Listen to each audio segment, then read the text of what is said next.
Hello and welcome to the Mighty Electronic Box for the week of 23rd of September. It is still September, right? It is for maybe. Sweet. I'm here with both my cohorts this week. Say hello, John. Yo. And say hello, Joe. Hello, Joe. I was going to say hello, John, but you spoke too quickly. Does both of you say hello, John? Yes. Hey, John. How's it going? It's going all right. That's good. That's good to hear. Right. Well, this is fantastic dialogue, but I'm going to have to get to the point. Have you guys been playing anything this week? I played some games this week. Yeah, that's it. Talk over each other. Yeah. I played some stuff. I mean, I don't know. I don't know. I don't know about this Joe guy. Maybe we should ask him. Yeah, So, me what neither. did you play? Let's ask him. Oh, okay. I played some more Metro Last Light this week. Neither of you guys played that yet, have you? No, so Ew. no spoilers, but I do want to know. Oh, you two how that suck. holds up compared to. I've kind of covered like everything I can talk about without getting into the story.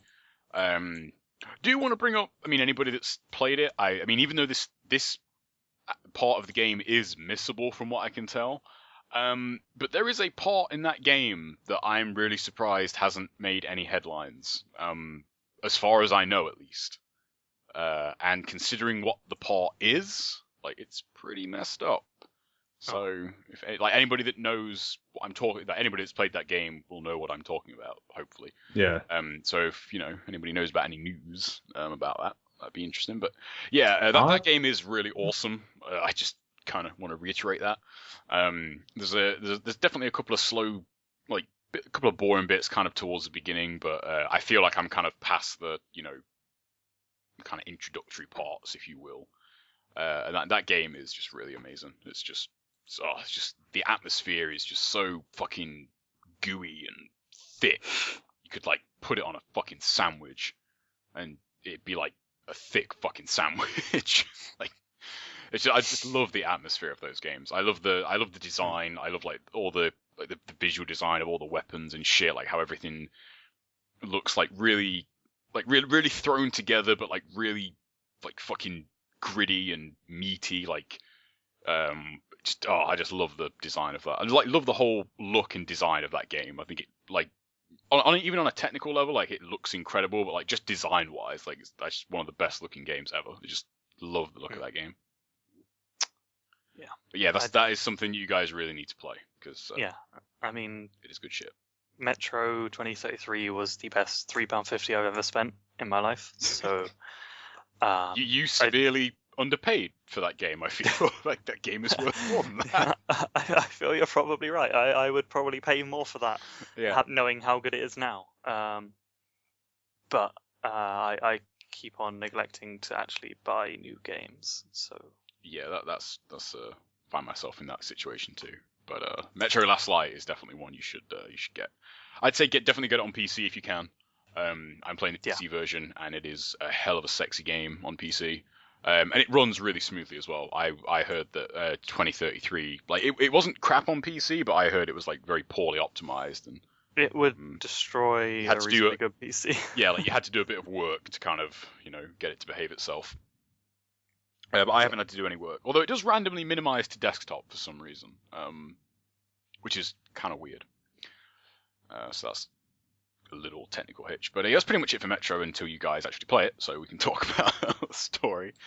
What else did I play this week? I think that was pretty much it. Apart from Vanquish, I went back and played just too much Vanquish. Yeah, I saw you on that. God, actually. That game is so fucking good. Oh, that game is amazing. I went back and played through God Hard, which really earns its name. That is a pretty fucking hard mode. There's only 149 people on the leaderboard for it, which... So does that mean there's only 149 people who've played it? Or completed God Hard, supposedly.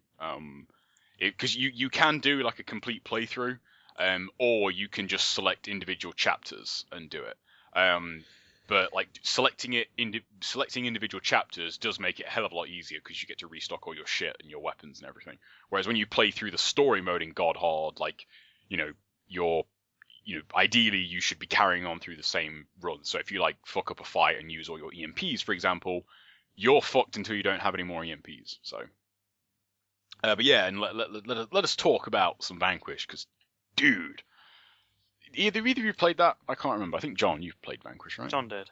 Yeah. Did you play on hard or God hard at all, or just not? I haven't. I definitely didn't play on God hard. Yeah, I was gonna say, you'd remember God hard for definite. Yeah, I might have finished it on hard because I only played through it once. I did really like it. It was just. Did you play the challenge mode at all? No. Oh, okay. Well, yeah, I could talk about that game for ages, but mainly want to talk about God hard. It is really fucking brutal. It is ridiculous. The damage kind of the damage scaling is the thing you'll notice like kind of straight away, but it actually does some pretty interesting things with regards to the way it switches up the mechanics. First and foremost, you only get 3 seconds of slow-mo on God hard. When you're like, I don't know if you can remember, John, but when like you roll and hit the left trigger, or you like cover and hit the left trigger, you only get 3 seconds on God hard of AR time. And I actually went back on hard and normal to test it, and you get around 8 seconds on those difficulties. That's a pretty big adjustment right out of the gate. That only really gives you enough time to, like, depending on the situation, take out 1 or 2 enemies, depending on what enemies you've got, obviously. Whereas, like, I went back and played hard and normal after playing God hard, and it just felt like I had unlimited slow-mo, because I was like, holy shit, I've got 8 fucking seconds, I can do anything. It's ridiculous. They also take away weapon upgrades completely. You cannot upgrade weapons. That's one of my few problems with it, I feel. I always felt like your kind of the incentive to not die was so you keep your upgrades. When you died in Vanquish, you always lost like a set amount of progress on all your weapon upgrades. So I feel it kind of takes away that incentive to a certain degree. Odds are, though, on your first playthrough on God hard, you're not really going to be caring about that. You're just going to want to make it to the end of the level no matter what. But I feel for like subsequent runs, it would be cool if it was on like maybe certain weapons, like if certain weapons had upgrades to them, because it is kind of annoying to get to like say 2 or 3 rocket launchers within rapid succession and not be able to upgrade it. Because you think I should be able to upgrade this. Like, I've saved my ammo, I've fucking taken out all these fucking Romanovs without my fucking rocket launcher. I should get a reward for this, but you don't. Your reward is just feeling really good about yourself. So that's kind of that's like the main system changes. The biggest change really comes in damage, in both the enemies, what the enemies deal to you and what you deal to them. I haven't done like really extensive testing on it, but I think you deal slightly more damage than you do on hard on the base level of your weapons, because you can't upgrade your weapons. Like the bog standard assault rifle, I feel definitely does more damage on God hard than it does on hard. It's just that on hard you can upgrade the damage of the assault rifle, if that makes sense. So by the time you get like halfway through hard, your assault rifle is going to be fucking broken, because it just does so much damage. Whereas on God hard, you have a little bit more damage, but because you can never upgrade it, they kind of have to balance it a little bit, because pretty much every single enemy in the game, bar like the grunt robots. I don't know if you can remember them, John. Like the regular red robots, like the regular enemies. Every other enemy in the game, depending on like, unless you have 100% health and like 100% energy in your suit, can either one hit kill you or one shot like AR mode you immediately. For those, I don't know if you can remember, John, like when you get hit a set amount of damage and you like your slow mo is automatically triggered. Yeah, like that pretty much happens on any enemy, like apart from the regular grunts. Snipers are pretty much one hit kill, so you really have to like be good with movement in like heavy sniper areas, otherwise you're just gonna get fucking picked off all the time. The Romanovs, like the mini boss enemies, like they are fucking ridiculous. Like as soon as you see one of them, like they become like priority number 1 to take them out. But it's the effect all these changes have on like your strategy. Like you play completely differently on that mode. You do have to rely on cover a lot more, which does kind of break the speed of Vanquish. Like it was really fun to go back and play on the lower modes because, not only do you not die fucking immediately, but you can kind of have a little bit more fun with it. You can like boost through a group of enemies, like throw a grenade, like boost around and shoot it, and then like use some more slow mo to get out of there, or like do something else that looks really fucking cool. You don't have that amount of energy to use on God Hard, so it does really kind of switch up the way you have to play in certain spots pretty significantly. There's only a couple of spots in the game, I maybe counted like 4 or 5, where I really did feel it was just plain fucking cheap. Like with how much they stack the deck against you. Can you remember the drill Romanovs in it, John? Vaguely. They have like just the giant drills for hands, and they come out of the ground, and like needless to say, that is a one-hit kill. And then there's one bit in particular where you're in like virtually completely open space. There's like 2 pieces of cover, both of which are shit. And there's 5 snipers and 3 drill Romanovs to take out. And snipers 1-hit kill, Romanovs 1-hit kill, no fucking cover. The snipers have ridiculous fucking aim. There's only a few parts like that, but like those parts, they really brought down like the enjoyment of my first playthrough, because every now and then I think, yeah, this is really fucking hard, but for the most part it feels pretty fair. When I got to those sort of encounters, I was like, yeah, this is just cheap. Like this is just, I'm breaking down a brick wall with my fucking head here, because like I can't really do anything good. But yeah, aside from that, like that is just one hell of a fucking game and one hell of a mode. I really think the last boss is, I haven't felt that good beating a boss in fucking years. Like it was so good.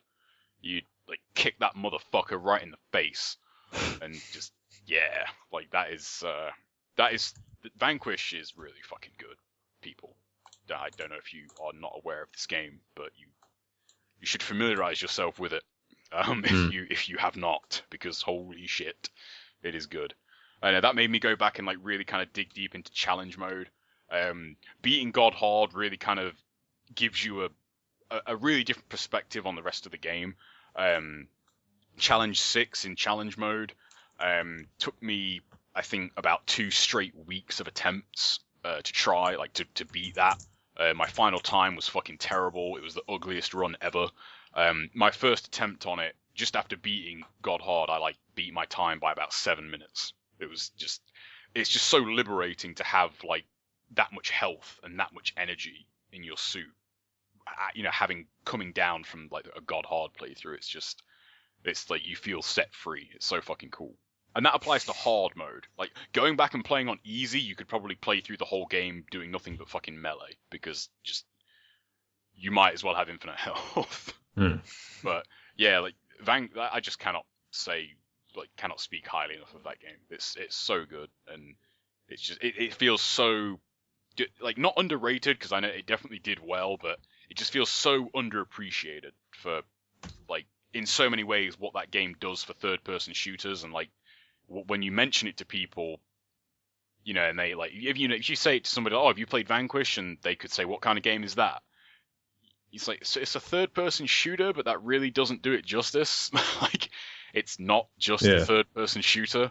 I really love the kind of like 3D action elements that are in that game, but in a third-person shooter, like the weapons in it. Like, there's only 10 weapons, but every single weapon has, like, I mean, they have multiple purposes, but like they usually have one very, very specific purpose that, without experimenting, you probably won't find out what that purpose is. And that was one really good thing about playing through on God Hard. It really does make you experiment with weapons. On hard mode, you can pretty much play it safe and use nothing but like the assault rifle, the shotgun, and the rocket launcher. And you don't need to use any other weapon on that mode, because once you upgrade those weapons, like, I mean, that shotgun upgraded is fucking ridiculous. It's so powerful. The assault rifle upgraded is so powerful, and like the rocket launcher has like instant lock on when it gets upgraded fully, so you don't even have to wait for it to lock on. Its blast radius is fucking huge. Like, it kills everything in one hit. Like, going through on the harder modes, like it really made me appreciate the fucking disc launcher of all weapons. And I always thought that gun was fucking trash. Yeah, I remember hating the disc launcher. The disc launcher's really good. That weapon thing. that can dismember fucking Romanovs. I didn't even know it could do that. I was just in a tight spot, and the only gun I had was the disc launcher. I was like, well, fuck it, it's better than no ammo. And just started shooting one of the dual Romanovs, and like it took off his arms, and he was just like wandering around with no arms. I was like, yeah, fuck you, bitch. Like, what you got now? You ain't got no drills. You can't do shit to me. Although they actually can still kill you. You know, and the melee attack with the disc launcher is really, really good. Like that doesn't actually drain your suit energy. Whereas like usually every other melee attack, if you connect with an enemy, like it makes your suit overheat. Like because just the melee attacks in that game are so powerful. Like the LFE gun, which is kind of useful on the lower modes, but you don't really need to use it all that much. Is just really useful strategically. Like it's really good at stunning like the bigger enemies, like knocking over like the Romanovs and like the Scorpion-esque enemies that have the giant machine guns. It's really, really good against them. I still think the lock-on laser's kind of shit. I don't know if you remember that weapon, John. Like you hold down the trigger and it'll lock on to like 4 enemies and then fire off rockets. But yeah, I don't think that gun's very useful. I don't really find much use for that. Like that bonus like pre-order weapon pack is very much appreciated on God Hard. That anti-armor pistol is fucking great. And the boost, like the machine gun you get in that pack is pretty good too. But yeah, like that game, I could talk about it all day. That game is so fucking good and just criminally like underappreciated. That game is like, after playing through it so much, like I want to say it's the best third-person shooter this gen, but I don't think it's fair to just call that game a third-person shooter. It feels much more like Ninja Gaiden with guns than it does just a third-person shooter. Like there's way more to that game than just shooting dudes in the face. Yeah. So, but yeah, that's all I played this week. Vanquish is a virus in my bloodstream. I'm playing that game a lot, and it's good. You guys should, Brad, you should play Vanquish if you want a good game. That'll probably be super cheap now as well. I don't like good games. Obviously. Obviously, because you haven't played Vanquish. But yeah, that game is really good. I really can't say enough good things about that game. It's great. I wonder what Platinum are going to do now. Like Wonderful 101's out, and Bayonetta 2 is soonish. So I wonder like what comes after that. I seem to remember Vanquish 2 was like killed basically. That there's not going to be another one. So I know they're not doing another one of them. I don't know. Like even I mean I'd like Bayonetta 2, but at the moment I'm not really that hyped about it. It's like it depends on, you know, I'd have to see some of the game first. Really. What was the third title they did? Didn't they do 3 games? They did Bayonetta. Well, they did Metal Gear Rising. Oh yeah, Metal Gear, which that I'll have played that next. I thought they created 3 new IPs in like a short space of time, and they were Bayonetta, Vanquish, and another game. I forgot. Yeah, I think I remember that too. What was the game? Probably right. I just can't remember what it was. It doesn't bode well for the chance of them doing a sequel to that, then, does it? No. No. We can't even remember what it's called. Nope. Anarchy Reigns. Oh no, wasn't it on the? Oh, I think that was it. Yeah, it was on the Wii, wasn't it? That. And they did that black did and Mad white World game as well. Like That's Mad World. Mad World, that was it. Yeah. Yeah. But I mean, Mad World was like 2010 or 9, I think. Yeah, and then Anarchy Reigns was last year. Or was it? Oh, it might have actually been this year, Anarchy Reigns. So they're obviously reasonably big if they can have like 2 or 3 projects on at the same time. Yeah, I just can't remember hearing anything about like what comes after Bayonetta 2 for them. Whether it's Vanquish did 900,000 copies as of July of this year. That's not bad for like that's pretty for good a game like Vanquish. Like that's not. Yeah, I mean it's definitely it's an accessible game though. I mean it's not like you know, it's not like the only modes in it are easy and god hard. You know, it's like if you want to play that game and just have a good time, like you can. If you want to play that game and get ridiculously good at it, then you can do that too. They made that DS game called Infinite Space. Yeah, I saw that. I'd never heard of that. It's like some JRPG thing. Yeah, sounds like it. It's got infinite space. It's a lot of space. Yep. All right. Anything else, Joe, this week? I'm trying to think. Oh, I did play a bit more Saints Row 4 actually. I was looking at my Steam library. Have you finished that? Yeah. No, I'm not feeling that. Like, it's not bad by any means. I'm just like not in the mood for it, I guess. I'm not in the mood for that kind of game at the moment. I find myself in a bit of a like. I think that's why I like Vanquish. I like really ate up Vanquish this past couple of weeks. Like, it was, I was really in the mood for something really fucking hard and like challenging. And Saints Row. I mean, not anything against Saints Row 4. It's super fucking fun, but it is kind of a like for the ride kind of game. You're there kind of just to play it. You don't need to worry about dying or any of that kind of bullshit. But yeah, just not really feeling it. I don't really feel the powers are that great. They don't feel like they feel kind of just thrown in there. They work well enough, but they just don't feel as fluid as they do in like something like Prototype or Crackdown. Like movement in those games feels a lot better than movement in Saints Row. Saints Row 4. And I've just got like telekinesis in it now. That's kind of, I'm not really that far into the game. That's kind of fun, but it just feels like too much of the kitchen sink approach. It's like, this open world game has like fucking a lot of shit in it.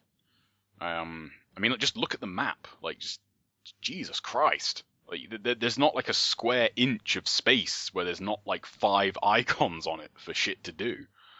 I just feel that game's got too much going on in it for you to, for me at least, to sort of pick a starting point and think, right, I'm going to do this, and then I'm going to do these things.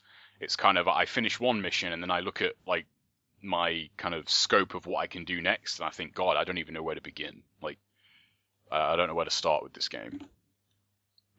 But yeah, I don't know. I'm just kind of not in the mood for Saints Row. And going through my Steam library as well, I did play some more BioShock Infinite this past week, and God, I hate that game so much. Like, I still haven't beat it. I tried. I really did. I really tried my hardest to beat that game. I just couldn't do it. I got to. Are you going to play that, Brad? I kind of want to. I mean, if you can describe without spoiling. I want to talk about like a couple of things. I know John's finished it. Just so like John like knows where I'm at. They're not huge spoilers. Yeah, sure. I don't mind minor stuff, but I would kind of like to play it before Game of the Year. Okay, this worked pretty well actually. John, you know Elizabeth, when she kind of has like the outfit change, like that point in the game? She changes her outfit. That's a pretty important bit. Remember that. She changes her outfit. Yeah, she has like the dress and the hair, like, Oh, I believe I know. Yeah. Anyway, yeah. So like I'm like after that point, and when you meet a certain person related to her, that's where I was when I stopped playing it before. And you get to that point, and I was like, all right, cool. This game's actually picking up some pace. And then it's like, hey, here's a fetch quest. It's like, okay, bye. I'm never playing this game again. And then I played it again. Played it again for like another hour and a half maybe. And I couldn't stop thinking, God, this game needs to be over already. Like, I'm fed up of playing this game, and it's frustrating because, I've said it before, like mechanically speaking, it's a great game. It doesn't feel anything like what I want it to be. Like, it doesn't feel like BioShock at all. Yeah. And I know I keep coming back to that, but that is the main thing about it that puts me off. It's like, this game is called BioShock. It's not my fault they didn't want to call it something else. I just I really really want to finish it just to because I'm really stubborn. Like I like to finish games that I start, but I might get drunk one week and finish it then. That might work. It's the best way to. It's the best way to. You know, that's actually a pretty good. I'll probably enjoy the game a lot more. But yeah, I don't know. Like I'm not really feeling the story. Unless it picks up like right at the end, because I really feel that I'm near the end. But that being said, I felt that way an hour ago. Like I think the story does some good stuff, but if you're where I think you are, then I don't think you're really that close. Yeah. The bit you were talking about with Elizabeth, is it you're like looking out over? Yes. Yes. Okay. I'm past that bit by quite a bit now. But... Oh right. Okay. Well, maybe you are a bit. Yeah. Yeah, and I just like I like the stuff they do. It's just the story stuff, like the pretty. Oh no! Wait. You actually. I think I'm just trying to remember like how that game goes. I think maybe you are quite close to the end. I feel very, very close to the end, but yeah, just all I can really feel is like how many more glorified fucking fetch quests am I going to have to do before this game ends? Because that's all it's felt like so far. Yeah, it's and as I said, it's frustrating because the story does some really good stuff, but it's just brick wall after brick wall after brick wall. It's like just fucking get on with it, get on with the game already. I don't need to go and find 3 more things ever. It's like just really frustrating pacing in that game. Probably my most disappointing game of the year, I must say. I was looking forward to like if they could make BioShock work in a new setting, but I don't feel that they have. So yeah, I don't know. It's weird. Like that game, like when it first came out, like that week, I think like the forum chatter about it and stuff was pretty crazy. It did fall off pretty quick though. Yeah, I don't know. It feels like people just sort of. It feels like it's that game this year that, like, when it comes to Game of the Year, people might say, "Oh, yeah, that came out this year, didn't it?" Like, yeah, they've kind of forgot about it. I mean, or maybe like had time to reflect on it and thought. Because I think because I'm playing it late, I'm. Yeah, you're not caught in like. I'm not caught in like that. Everybody's like, "Oh God, this game's actually doing this, and this story-wise, which is actually really interesting." Yeah. I'm just caught up in the I mean, I still really enjoyed my time with it, but I guess I'm very. I mean, I'm no problem admitting it. I'm very stubborn about Rapture and BioShock. That. Yeah, I mean, like I think me not having that reverence for yeah, and I just loved. I would love like a fucking like. I don't know. I just wanted more of Rapture. I wanted that world to be fucking huge. Yeah. I wanted to explore just everything, just absolutely everything. Like Columbia, like in Infinite, by contrast, doesn't interest me at all. It's like, yeah, floating city, cool. Like I don't know. It just doesn't. It's just your personal taste thing. Like an underwater city, to me, is way cooler than a city that's just in the clouds. Like the underwater city is just more interesting. So yeah, I'm pretty disappointed though overall with BioShock Infinite. I was looking forward to that, but sadly, that'll probably be my most disappointing game of the year. It's which I had pretty much locked for DMC, which is kind of funny because that game's actually really fucking good. Yeah, that's one of like probably my biggest surprise of the year. Yeah, I mean, I think like me not having the reverence for the original BioShock. I mean, I still liked BioShock, but yeah, I maybe don't hold it in high regard as you. It's like that hasn't like coloured my BioShock. Oh yeah, and as I said, I'm very much aware of how much that Yeah. If I could, just, I mean, there are like I've said multiple times without like wanting to spoil stuff. There are some really good moments in Infinite, which totally call back to BioShock, but do you really have to see them for yourself? Like me, trying to explain what happens is just not like it loses like all the impact really. Yeah. But yeah, I just I don't know. I feel that I mean I never really felt that BioShock needed a sequel. Like BioShock 2 was was a bit, it played a lot better than the first game. Like, there's like the one bad thing about the first game, like the actual like gun play in it, and that wasn't really that good. It was fairly, fairly shit. It wasn't really very fun. But that, like you didn't play BioShock 1 for, like crazy deep gameplay. Like, it's not why you played that game. But yeah, I don't know. I hate being. I don't know. I just hate being disappointed by games. It sucks. Like, it really sucks. You wait a long time for them, and I always try and dig deep and find something in it to like. But there's not really anything about BioShock Infinite that, like makes me happy. It is pretty damn disappointing, that game. So yeah, that's all I played this week. So. Well, that was cheerful. That was a cheerful note. I'm gonna go play some Vanquish after this podcast. Cheer me up a bit. I thought you meant right now. I was just like, dude. So yeah, I'm gonna don't worry. I'll still be on the podcast. I'm just gonna cheer myself up with some. I'm gonna shoot some robots. Yeah, popping off them bots. All right then, John, what have you been playing? I guess I'll leave GTA till last because that's one of the big releases for this year, and it needs some time talking about it. The other stuff I played, I guess. Let's see. I played a bit of Sins of the Solar Empire. Oh yeah, you went back to that. Yeah, I talked about that a while ago. Which one? Yeah, Rebellion?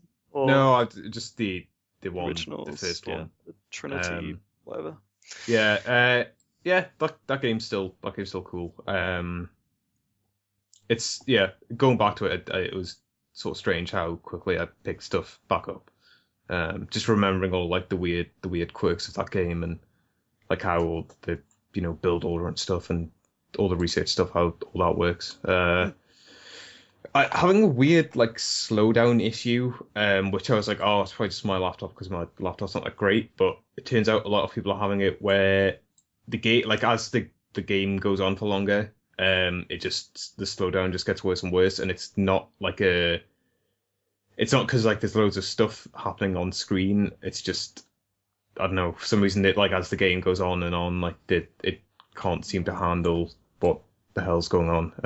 Is it like because you're expanding and there's more AI? Yeah, maybe? But not really, because I don't know, people described why the issue is the way it is and stuff on like the forums for that game, and I didn't really understand. And apparently there's a patch for it, but because that game's like 5 years old now and it wasn't like massive at the time, it's like proving near impossible to actually find a link for that download. So right.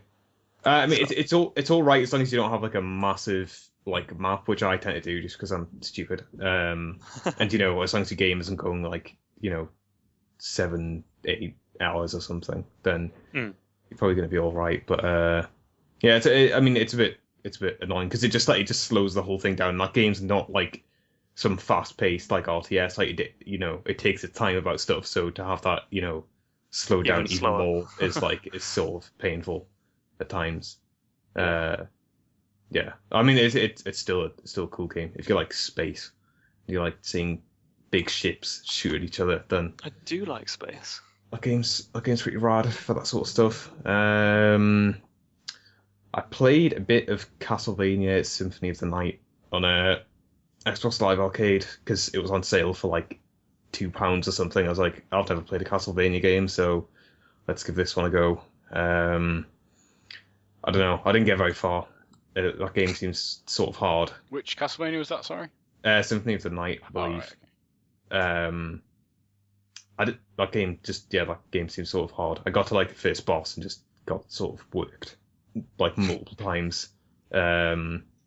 It's weird getting used to all like the animation priority stuff and like I don't know, like I was like going in there expecting to have like the sort of level of control you'd expect like nowadays in a 2D platformer, and it isn't that. Like when you attack, you can't just like immediately like cancel the stupid frames of animation after that and jump over the boss. It's sort of like if you're going to attack, you've got to sort of commit to it and be willing to like take a hit after that. And you're also pretty like pretty weak in terms of like how much damage you can take. That game is hard. Like old school 2D games, kind of. Yeah, I mean that game is hard. Also, I'm not very good at it, so that's not a great combination. There's not many like old school kind of 2D beat 'em ups like that kind of hold their, that are good now in retrospect. I find like you play like something like Streets of Rage now, and if you play it like in kind of arcade mode, where it's like just really fucking cheap, and you get like you get like no continues because that's when you usually put in money. It's like, yeah, this game's actually kind of shit. Like it's really fucking broken. Yeah.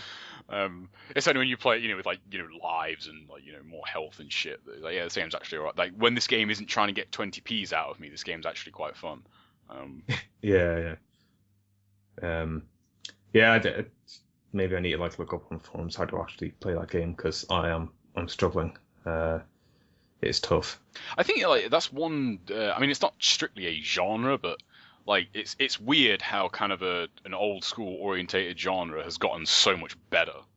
Like as kind of hardware has got better. Like you're not seeing like you're seeing like a lot of kind of under the hood improvements for that kind of stuff. Like combat wise, like when you're talking about like the animation stuff, made me think of Dust in a lot of ways. Like just like the control you have over your attacks in that game, like how fast you can be, like and like how easy it is. Well, not easy, but like just like how you can cancel like so many different attacks into dodges and like like fidget attacks and stuff. Like the control you have over the combat is so good. Yeah, totally. Like that's almost because I mean I just finished Dust like quite recently, so that's like I think that was the thing I was like expecting out of that game is like I want that same sort of level of control, and you just don't really have that, which sort of sucks. But that's just how games work. I think going from Dust, you kind of setting the bar pretty damn high. Yeah. I mean that game that has some of the best 2D combat ever, if not the best. I mean, I'm trying to think off the top of my head if I can think of something that I would say is better. Like I don't think from a control perspective anything's really better. Like there's probably games as good, but yeah.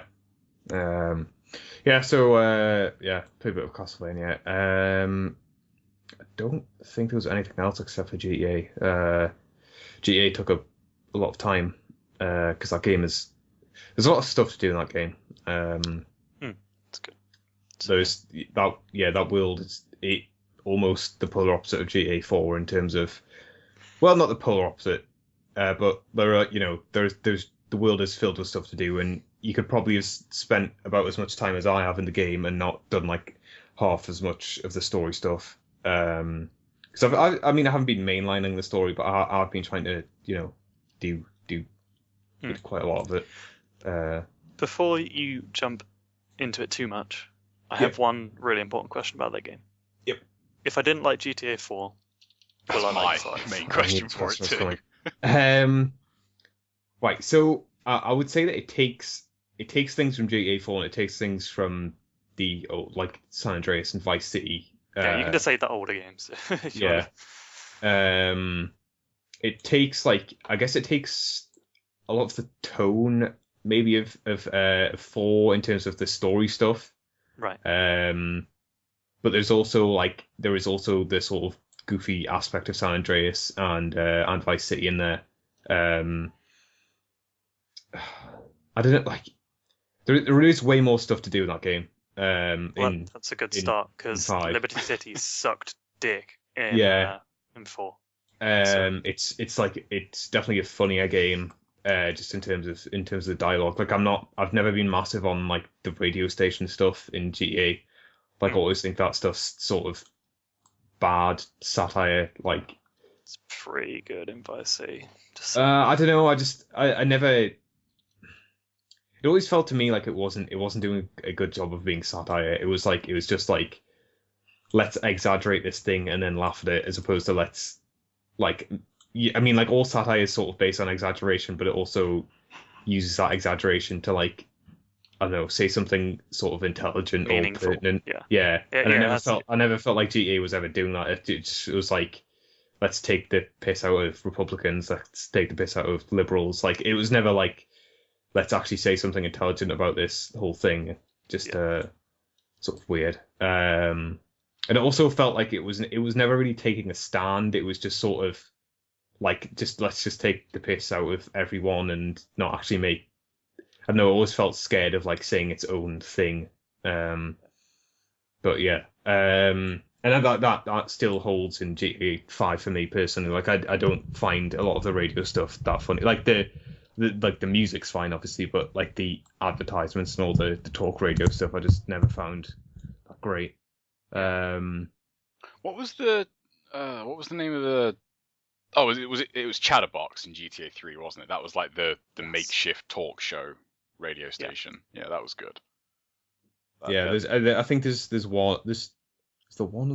I think there's one radio station, or there's like one spot, but depending on where you are, it changes. Like there's the Los Santos like city area, and then there's like basically the desert, the wilderness, where I think it's a slightly different talk radio station. But I haven't really listened to those at all. I've just been sticking to like the actual music stations because there's a pretty decent selection of stuff out there. Is it like all licensed stuff, or is it any? Stuff in there? I actually just saying that not unlicensed, the original music that they've done for that game is like pretty damn good. So on a lot of missions, it'll default to not having the radio on and just play its own stuff when you're in a vehicle, and like a lot of that stuff is, I guess, Heat-esque. Like in certain situations, like during the heist stuff, which I mean, if you've listened to this podcast, you probably know I'm a big fan of Heat. That's a fantastic movie, and this GTA 5 does take a lot of pointers from that in terms of just the music and like the characters. Even like one of the heists is pretty much pulled directly out of Heat, which is pretty awesome. Like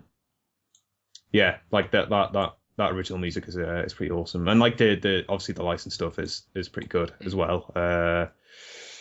Let's see, there's East Coast Classics, which is the classic hip hop station. I mean, sorry, not West Coast, West Coast Classics, which is sort of like, let's see, like NWA and Dr. Dre and stuff. That stuff's pretty decent. There is, let's see, there's the rock station's not that great.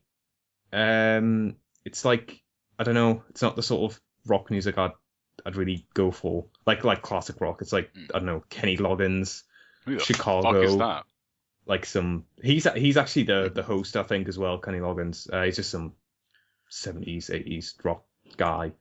God, what else is on there? Elton John. Okay. Let's see, Queen's on there. I mean, I'm a fan of Queen, so that's all right by me. Robert Plant. So yeah, then there's Channel X, which is like the punk station, which is pretty good. Oh god, there's a reggae station which is also pretty good. But is this game set in 2013? Yes, it's modern day. The pop station is like surprisingly awesome and like weird in a lot of ways. It's like deep cut 90s sort of British pop music almost.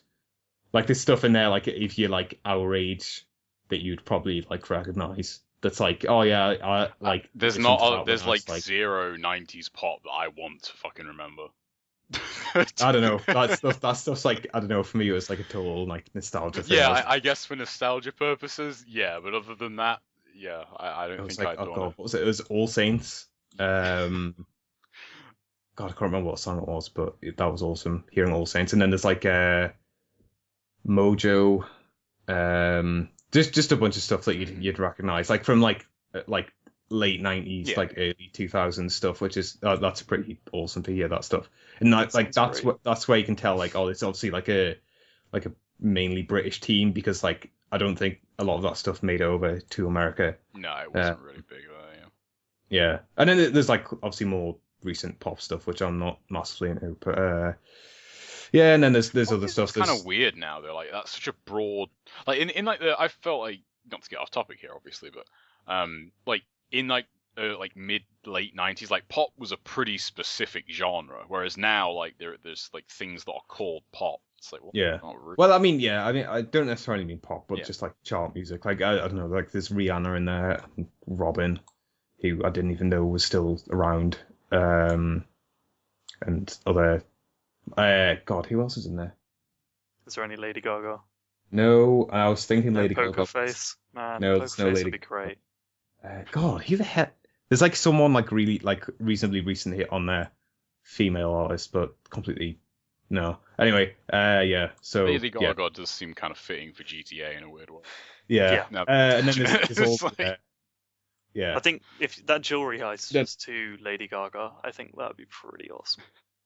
Yeah, and then there's like just all the weird stations that I don't listen to, like the Latino station, which is just unintelligible to me, and then like the country music station, which Oh, the country station's always worth a go. At least in San Andreas, it was one of the best. yeah, radio well, stations. like when you're out in the sticks, like pretty much every car you hijack is listening to the country station, so you like inevitably catch some of that stuff. I think it's That's Johnny. right, though. I think there's like Johnny Cash on the country station, which is all right, but yeah. Anyway, enough about radio stations, because that's like the minuscule 1% of percentage the of this game. Yeah, like story wise, it is more serious in tone than like San Andreas, but it's not as deadly serious as GTA 4. Yeah. Like, you know, characters will joke around and stuff, and like some of the situations they find themselves in aren't exactly like, oh, this is, you know, mega serious. I mean, like, I watched Vinny play the opening part of Michael, and like one of the missions was his son tried to sell his boat to a bunch of gangsters, and then they stole the boat, and you chase it down the highway. That's like, Yeah. that is already more out there than like 90% of the missions in Yeah, GTA 4. totally. Yeah, it's like, yeah, and a lot of those situations are like sort of unbelievable, and like this would never ever happen, that sort of way. It's almost a bit weird because it does try to generally play itself pretty straight, and then so that like the moments when something ridiculous happens, it's like almost a bit weird.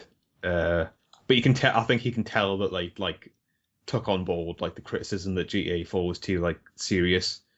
Because that, you know, like Trevor is one of the three characters you play as, is sort of, I wouldn't say comic relief, because his intro is pretty dark, but he is meant to be like the character that sort of, I don't know, you'd laugh at, I guess. He's like the darkly comic character. Like Michael and Franklin are reasonably straight-laced. Like Michael's like the like career criminal who's in like witness protection, and Franklin's like the, you know, the gangster from East Los Angeles. Essentially like your sort of CJ replacement character. But yeah, I'm not sure if I like Trevor. Like it, like No. the thing he does in the very start of his intro, like his intro to the game is pretty fucked up, and like he's almost like, I think I've talked about like how I really didn't like playing as Kratos in the God of War games, and it's like almost the same thing where there like none of his motivations are like something I want to be a part of. It's like he does some pretty fucked up stuff. That just like, I don't know. Does he kill gods in this game, or is he just? No, he did. There's no god killing. There's a lot That's a shame. of people killing. Does he kill them very violently?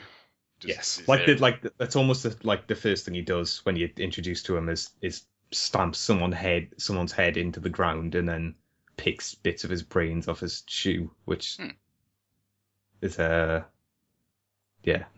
great. Does he have any God, I'm trying to think reason of- for this, or?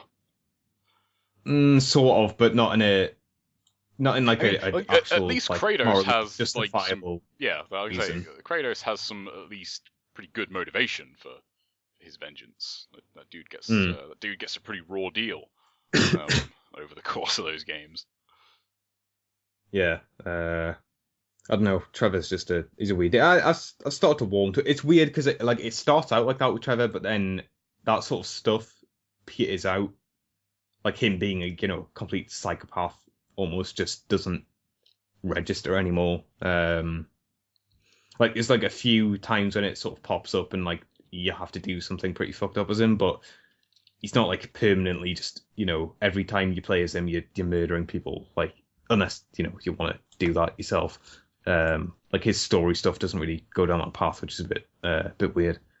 For the record, how far are you in the game? I think I'm pretty close to the end, like in terms of the story stuff. I think I'm quite close to the final heist. It's like it's pretty much been mentioned that like, oh, this heist is like the big heist, like you know, this is how we get out or whatever. So yeah. Yeah, I mean that's the main thing about this game is the heist stuff. So like the way that works is there are like certain, I think I've done like 5 or 6 at this point of these heist missions where someone comes up with a score. It's like, right, we're gonna rob this bank, or we're gonna go to this place and we're gonna get a load of money. So you usually get given like a choice of 2 approaches of how to do it. It's like, right, we can do it like the sneaky, stealthy way where, you know, we can get in out without having to murder too many people, or we can just go in all guns blazing, you know, kick the doors down and just shoot everyone. And based on the approach you pick, you basically have to do a bunch of stuff. So for like the very first one, it's like, right, if we're going to do it stealthily, we need like gas to knock out people, and we need like what's the other thing? Pest control van. Yeah, you need pest control van. And then like I think if it's guns blazing, you just need to like get 4 like assault rifles and I don't know, it's probably some other stuff. And so once you do that, like you sort of initiate that like the pre-heist thing where you pick your crew. And like based on each person's stats, they'll take a higher or lower cut. So like more skilled crew members will take a higher cut. So it's like balancing between, right, this guy's going to take like say 15% of cut, but he's, you know, a pretty good like gunner or driver or hacker or whatever. And if he's a better hacker, he'll give us more time to, you know, do what we need to do. Or if he's a better driver, then he probably won't crash and die. And if he's a better gunner, you know, we'll be under less fire from, you know, the police or whatever. So like the very first heist, which I mean, it's not like a major plot thing, but I guess if you don't want to hear directly about the first heist, then tune out. I picked like the best driver and best hacker. So the hacker gives you like the exact precise amount of time that like they know exactly when the alarms are going to go off. So it's not like, I think like Jeff did it on the quick look with like a shitty hacker, and it's like, the guy's like, oh, you've got like 10 seconds. Oh no, wait, you've got like 5 seconds, like that. Like the good hacker's like, right, you've got exactly like 30 seconds, you know. And they actually give you like more time as well, to get all the shit out, the little jewelry display boxes. Box things. Yeah. And the driver like picks the bikes that you're going to use to do the escape on, and like does the route to get through the subway tunnels. So like by picking the best driver, they pick like, you know, the right type of bikes. They pick like dirt bikes because you're in this like subway that's under construction. So it's a lot of like mud stuff. And he knows like the exact route. But I picked a shitty gunner because like I was doing it the stealthy way, and I thought, oh well, if I'm doing it the stealthy way, I probably won't be shooting that many people. But the shitty gunner like ends up crashing his bike, and he's like carrying a bag full of jewelry or whatever. So is that like set? I think it is, yeah. But if you can pick up his bag by like driving like past his body, like you don't end up actually losing his cut, I think, which is cool. So yeah, and it's quite impressive that like the amount of like custom dialogues they've got for, it's not just that stuff, but just throughout the game. But like if you do that, if you like based on the crew you pick, it'll be like, all right, yeah, I gotta, you know, I'm pretty happy with the crew I picked, except for maybe the gunner. He's pretty like inexperienced. Or it's like if you pick a completely shit crew, it's just like, right, I just picked a shit crew because it's, you know, it's down to us and whatever. It's not like a massive job, so it doesn't really matter. But yeah, there's loads of stuff like that throughout the game where I think there's the bit you know, on the live stream with Vinny, there's a mission that you do with Lamar and Franklin, and you've got to hop over a fence and steal a car. Right. And there's like the drunk guy walking around, and Vinny decided, oh, what happens if I, run up behind him and just take him out. So he does that like running clothesline thing on, and like Lamar like comments on it. But like what usually like if you don't do anything there, like Lamar will just push the guy over.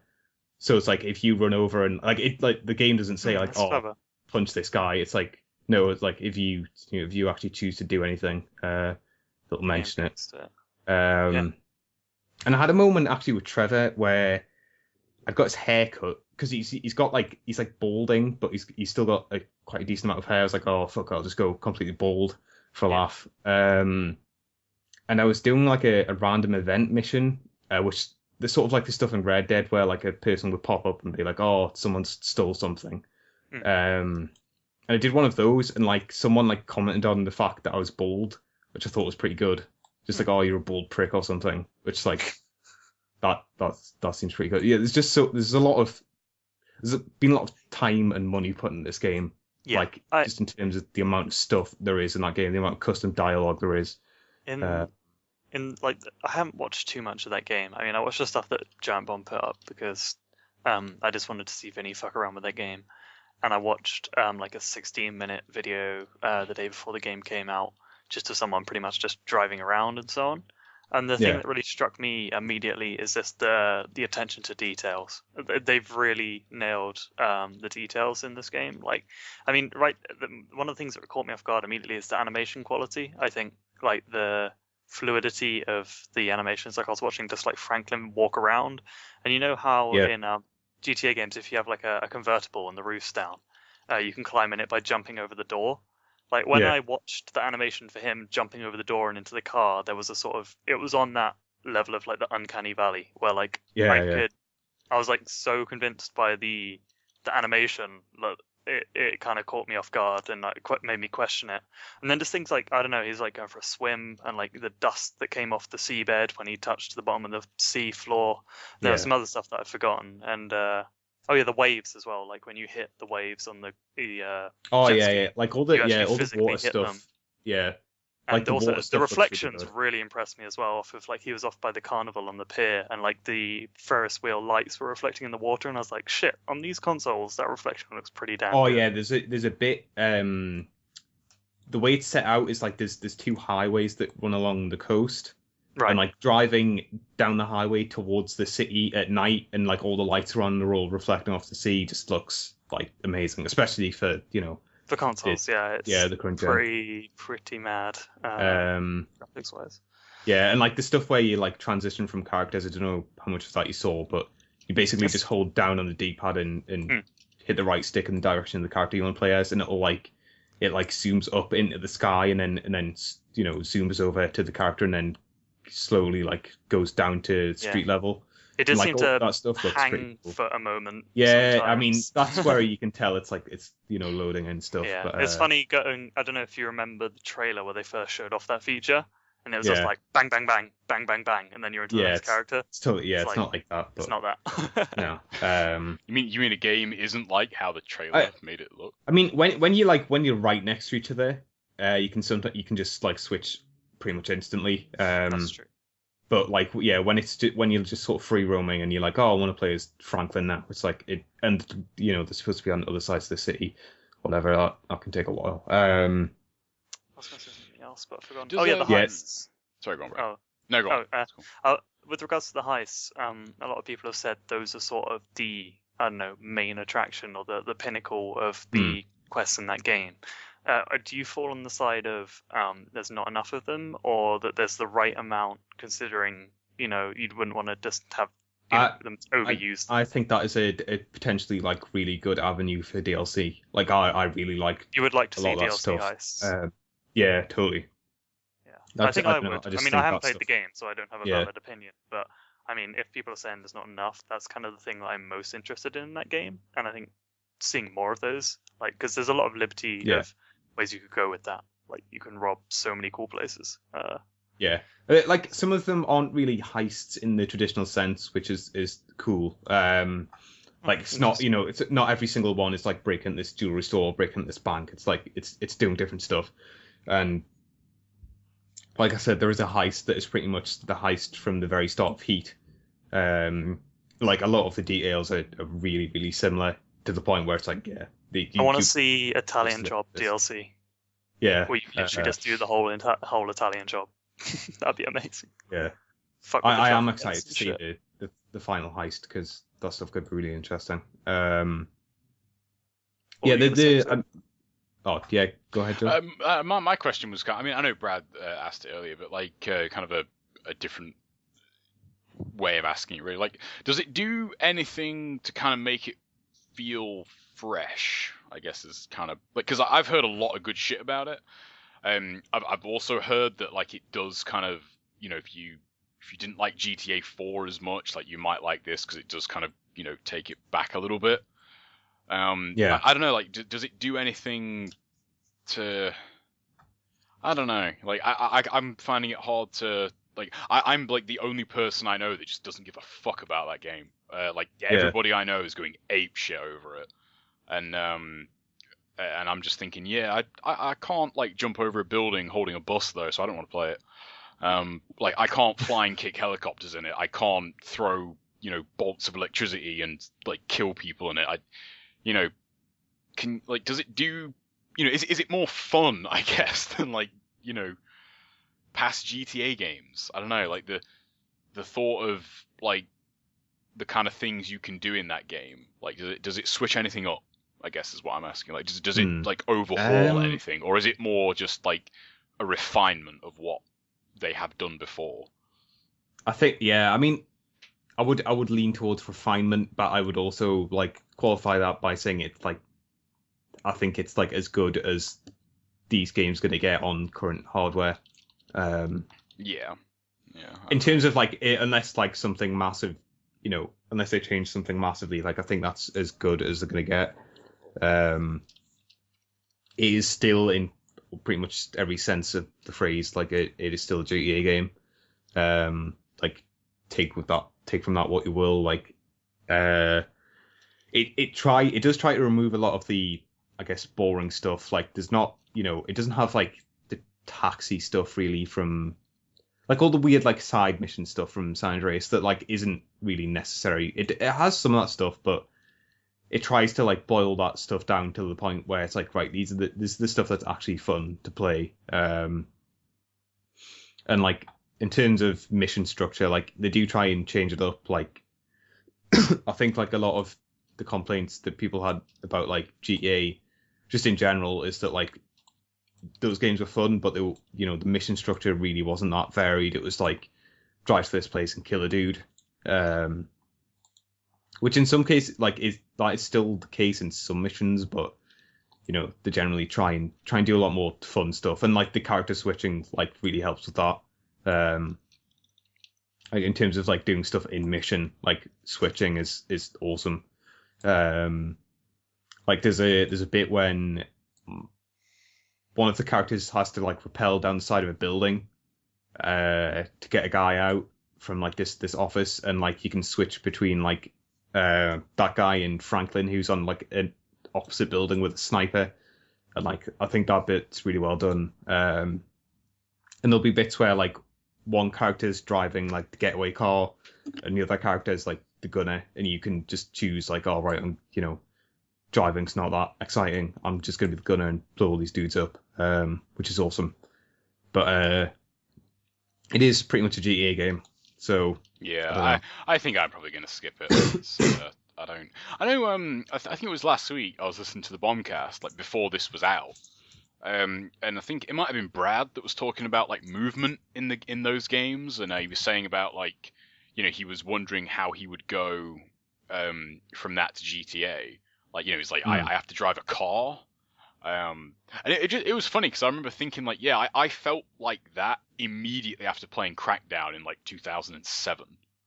I was like driving a car, like fuck that. Like I want to run over cars. I want to kick cars into the fucking ocean. Like I don't want to drive a car. Like it's just like that movement aspect of it for me. It's like I just find it really boring. Like there's no other way to say it. Like I just find that way of getting around in an open world is just so boring. Like anybody can drive a fucking car. I'm gonna go out on a limb here and say you probably won't like GTA 5. I don't think I will. I know, like I mean, that's not to say that it's shit. Like I don't think GTA 4 is shit. I didn't play it enough to say it's shit. It's just it's just not my thing anymore. Like my open world tastes have changed. Like I want a certain thing from my open world games now. That GTA are clearly... You want Assassin's Creed? No. Not anymore. I mean, I've had my Assassin's Creed, and I really liked Assassin's Creed. Assassin's Creed 2. I really liked Assassin's Creed 2. Although let's never talk about Assassin's Creed. I did like 1. I mean, I didn't like 1 when I very first played it. Don't get me wrong. Oh, I loved 1 when I first played it. But I played 1 and was like, yeah, this is kind of boring. And then I played 2 and like just kind of got caught up in it. And then I went back and played 1 and was like, yeah, this is actually pretty cool. Like, yeah, it's kind of boring and repetitive, but it's got some effort here. Like, there's definitely some stuff to enjoy. But ultimately, I just want to pick up cars and throw them at people. Yeah. I want to beat people to death with a car. That is not too much to ask. I want to be able to lift up a car and use it as a weapon. Yeah, you won't be doing that in GTA anytime soon. I can't imagine.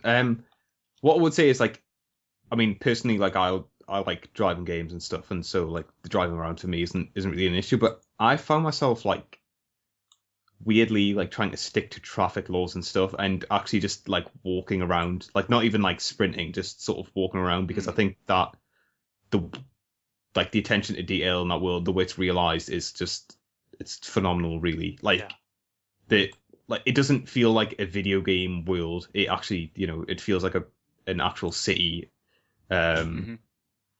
Just the way all the streets and stuff are rendered, and the people just walking about, and it's awesome. That sounds promising to me as someone who likes doing the meaningless, boring shit in games like Oblivion, Elder Scrolls games. Sometimes I can enjoy just, I don't know, walking from one town to another, then staying a night in the inn. Just because, it's got to that experience, sort of thing. just kind of soak in the world. And if it's got that, then that might be something I can take from it. Not like the kind of enjoyment I used to get from old GTA games, at least, but at least, more than I could get from 4, which didn't have that or fun. So that game tried to strike a quite serious tone, but I never found myself trying to stick to traffic laws, because I felt like I didn't feel like I needed to stick around the world any longer than it was making me. So, but I think, I don't know, you can almost just walk around Los Santos and the bigger San Andreas area and just sort of do stuff, even if it's not actual game stuff. But and there's all the random event stuff, which is it makes it sort of just makes you stop and take in just take in the world, I guess. And a lot of that random event stuff is pretty cool, in that it's weird. It's that stuff should almost be lumped in with the stranger stuff, which if you've played a lot of GTA 4 or Red Dead, you'll know it's there's certain characters that you'll meet who have cutscenes, but they're not actual proper story missions. Yeah. That the side quests of the game. There's that stuff's comes back, but there's also random events like Red Dead, but certain ones will lead to a lot of actual in-depth dialogue. It's not just characters go, oh, thanks for helping, bye. It's oh, well, this person wants a lift. So this person nearly got buried alive by these rednecks, so I'm going to drive them somewhere. And then she's talking about how she's the daughter of a mob boss, and she'll help you out. And one of the people you save can turn into a crew member for the heists, which is pretty cool. So that stuff that some of those random events are unique, you can't encounter them twice, and some of them are oh, someone's mugging me, can you stop them? That stuff just that stuff just gets peppered throughout the world and just can happen over and over again. But there are unique ones like that where it's finding a new crew member or someone who does something for there's this one person who sent me a suit because they worked at like the weird like upmarket clothes shop, and they're like, oh, you recovered my car or something, here, I'll send you a suit or something, and it just like turns up in your wardrobe, which is pretty awesome. There's a stock market. You can buy and sell shares to try and get some more income, because money's sort of, I wouldn't say it's tight, like in terms of like buying clothes and haircuts and guns and stuff, which is like the stuff you sort of need for GTA. It's not that tight, but like if you want to buy like the really fast cars or a lot of the property, that stuff is like like I think there's a golf club that costs like 20 million, which is just way outside what I have at the minute. That excites me a lot. I mean, property management like was one of my favorite things in like Vice City. So the fact that you can buy, do they have missions? Yeah. All right, I am fucking down. So like I said like they don't have like the taxi stuff. You can't just hop in a taxi, but like if you buy the cab company, like you'll occasionally get a call and it's like, oh, this person wants someone who can like show them the sights of Los Santos, or this person wants you to drive like ridiculously fast and like break the law and then drive off road. And like all those missions have like custom dialogue again. It's like persons like this. Like the one I did where you have to drive off road. He's like, oh, I've just got out of hospital. I shouldn't have left, and like my spleen could explode or something. But he wants you to just drive him around like stupidly. I was thinking, a lot of that stuff's pretty good. In Vice City, say if you bought the cab company, for example, there were missions like you had to go pick up a fare, but then your fare gets jacked by a rival taxi company, and then you have to shoot the other taxi until the passenger gets out and gets in your car, and then the other pissed off taxi driver tries to ram you all the way whilst you try and take the passenger to the airport, kind of thing. Yeah. And then I think when you like complete the missions associated with an asset, it starts like generating more income or something. Yeah.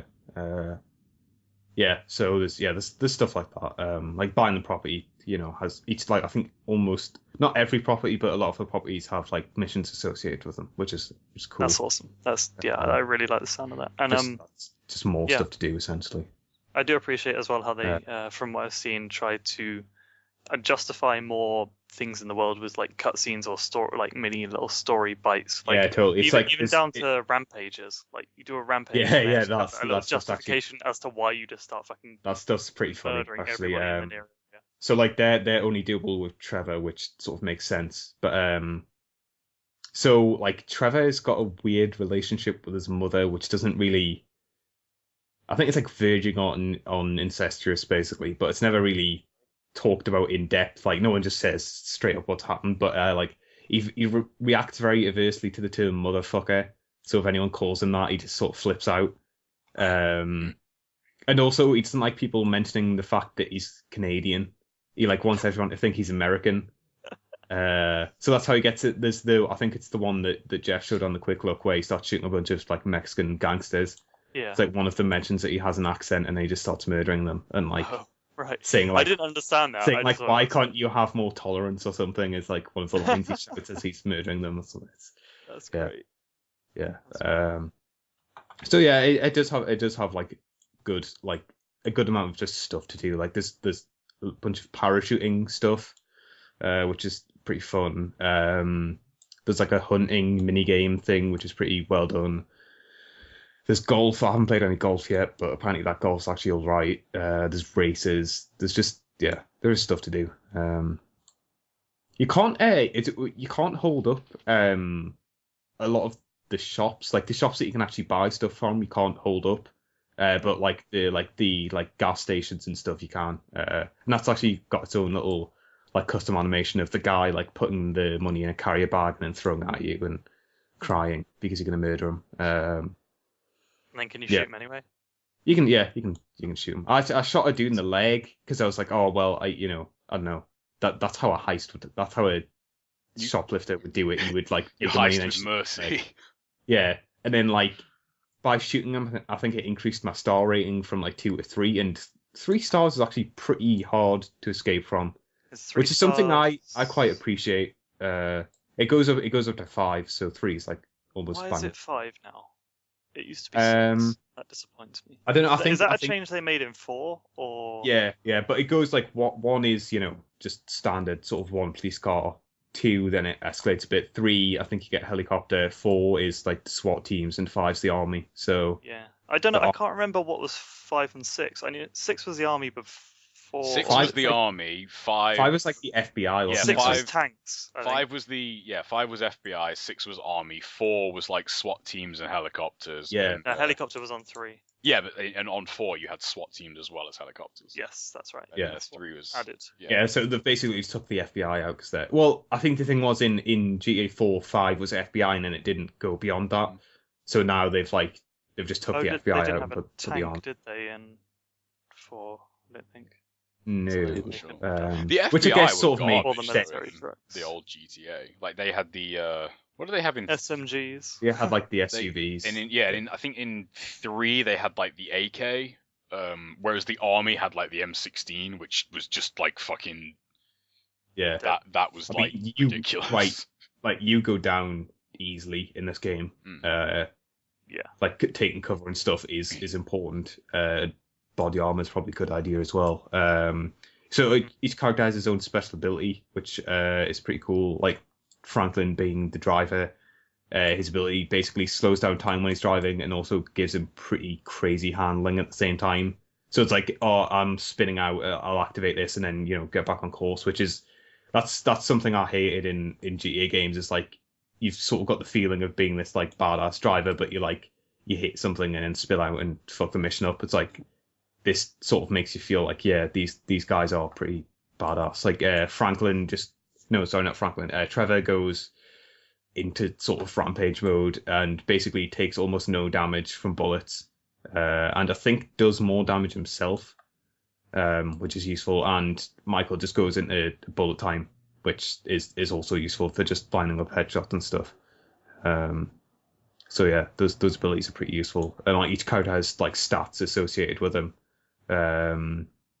So like stamina and like lung capacity for swimming, strength, like driving ability, flying ability, shooting, which all play into the game in pretty obvious ways. Flying is sort of you want to be pretty upgraded on flying, I think.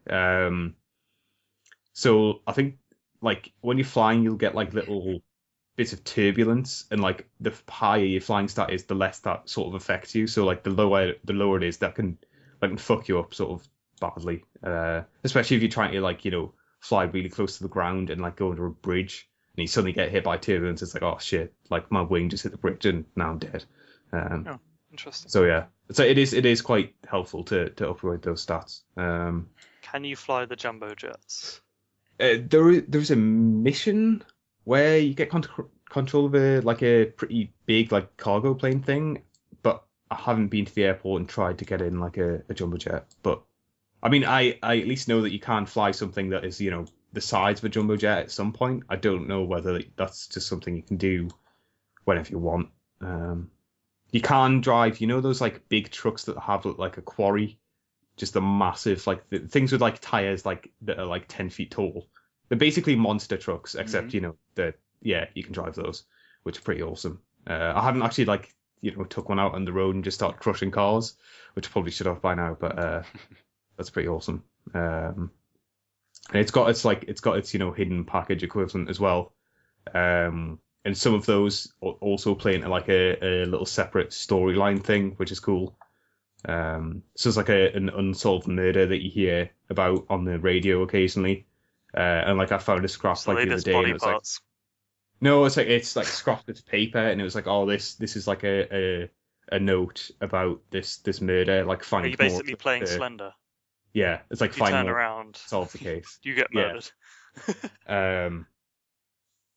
Yeah, but I don't know. There is a lot of stuff to do in that game. It's pretty awesome.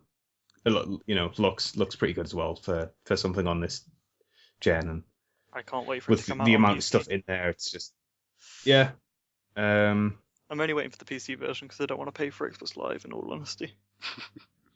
Yeah, because it's funny. It's probably want to play GTA Online when that comes out. Yeah. So that's why I got it on PS3, because I was like, I don't want to, I don't have to get gold again just to play the online, especially if it's like awesome. So I got on PS3 instead. But yeah, it's funny. Like it's such a massive game, but it is hard to think of things to say about it that aren't just. Yeah, like... I was just about to ask that. Like, it seems like, you know, all we've been talking about is like the mini games and shit. Like, yeah, like, I mean like, that stuff. Like, what is the actual setup? Like, what is the story, or is it like? Is it not? I guess it's essentially like Trevor and Michael know each other from like because they used to work together in the past. Yeah, right? they they were taking down scores back in the day, and Franklin's sort of the new guy. Like he's like he wants to get out the hood but he doesn't want to just be typical like gangster. He wants to make a lot of money and to actually take down proper scores and stuff. Like Lamar's like the guy who's like he's been his friend forever, but sort of holding. Lamar's an absolute idiot. Yeah, Lamar's pretty stupid. I don't know if Lamar will come back into the story, but he just sort of drops out of it at a point, which I think is quite disappointing because like he some interesting stuff happens with him, but they don't really go all the way with it. But yeah, so like Franklin and Michael have a sort of freak encounter, and then like the story then like Trevor thinks that Michael was dead, and then like finds out he isn't, and through fate and bad luck, they all end up doing heists together essentially, and then like that sort of stuff's it is like the reason for them doing heists is varied, but it's usually them like owing money to someone, or like someone is basically holding them for ransom, saying do these because Michael's pretty much retired and doesn't want to do that stuff anymore. But yeah, it's a pretty decent setup. Like the story's pretty cool. I don't know, that game's pretty awesome. I really wasn't excited for it until like I don't know, it was like a couple of days before, and it's just like forum chat was getting pretty off the charts, and like I watched some videos of it. I was like, you know what, I haven't played a GTA game in a while, and I really like Red Dead. So what was the last one you played, Brad? The last GTA?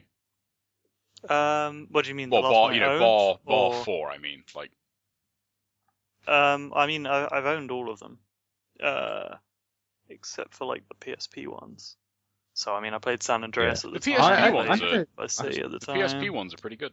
They are kind of just like I don't know, like maybe one step up from kind of retreads of like 3 and Vice City. But like if you like 3 and Vice City, you will like the PSP ones. I guess they are pretty good. Mentioning Vice City makes me disappointed that they kind of skipped over doing.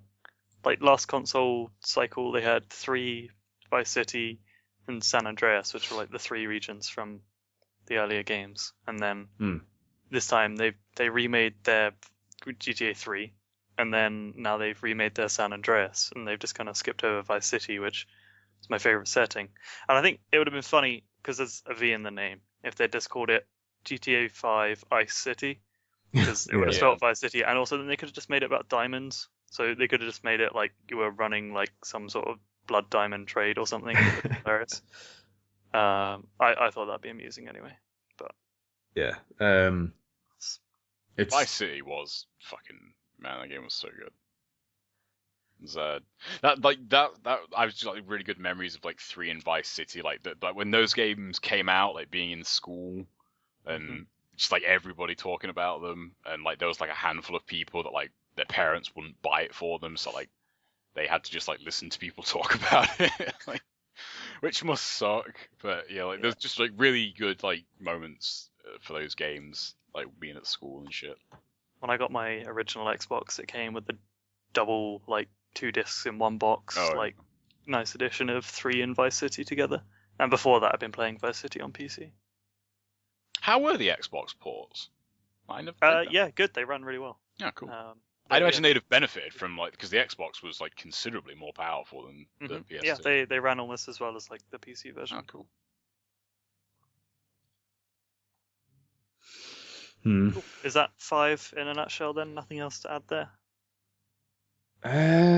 Yeah, I'm down. I'm sort of anticipating the online stuff just to see what that's like. I can't think of anything else that to say about that game. But you'd I mean, recommend it, obviously. yeah. I mean, the one thing that really is awesome is like the transitions between characters. So like you'll occasionally like hop into a character and they'll be doing something, and like the Trevor ones are pretty good generally because he's the sort of crazy one. So like there's one where you switch to Trevor and it zooms down and he's like vomiting into a fountain with his top off and then just sort of going crazy. There's one where he's trying to get a hobo to give him a blowjob, which is pretty entertaining. There's one where Michael just wakes up in his bed like screaming, because he's in therapy with the psychologist. Did you do any of the therapy missions? Yeah, actually, I'd completely ignored that stuff, but yeah, that's just sort of interesting. Have you seen it just any gives you a of bit those... more background on Michael. Yeah. Have you seen any of the the zoom-ins duplicate? Only like the ones like nothing like I haven't seen Trevor throw up into a fountain twice.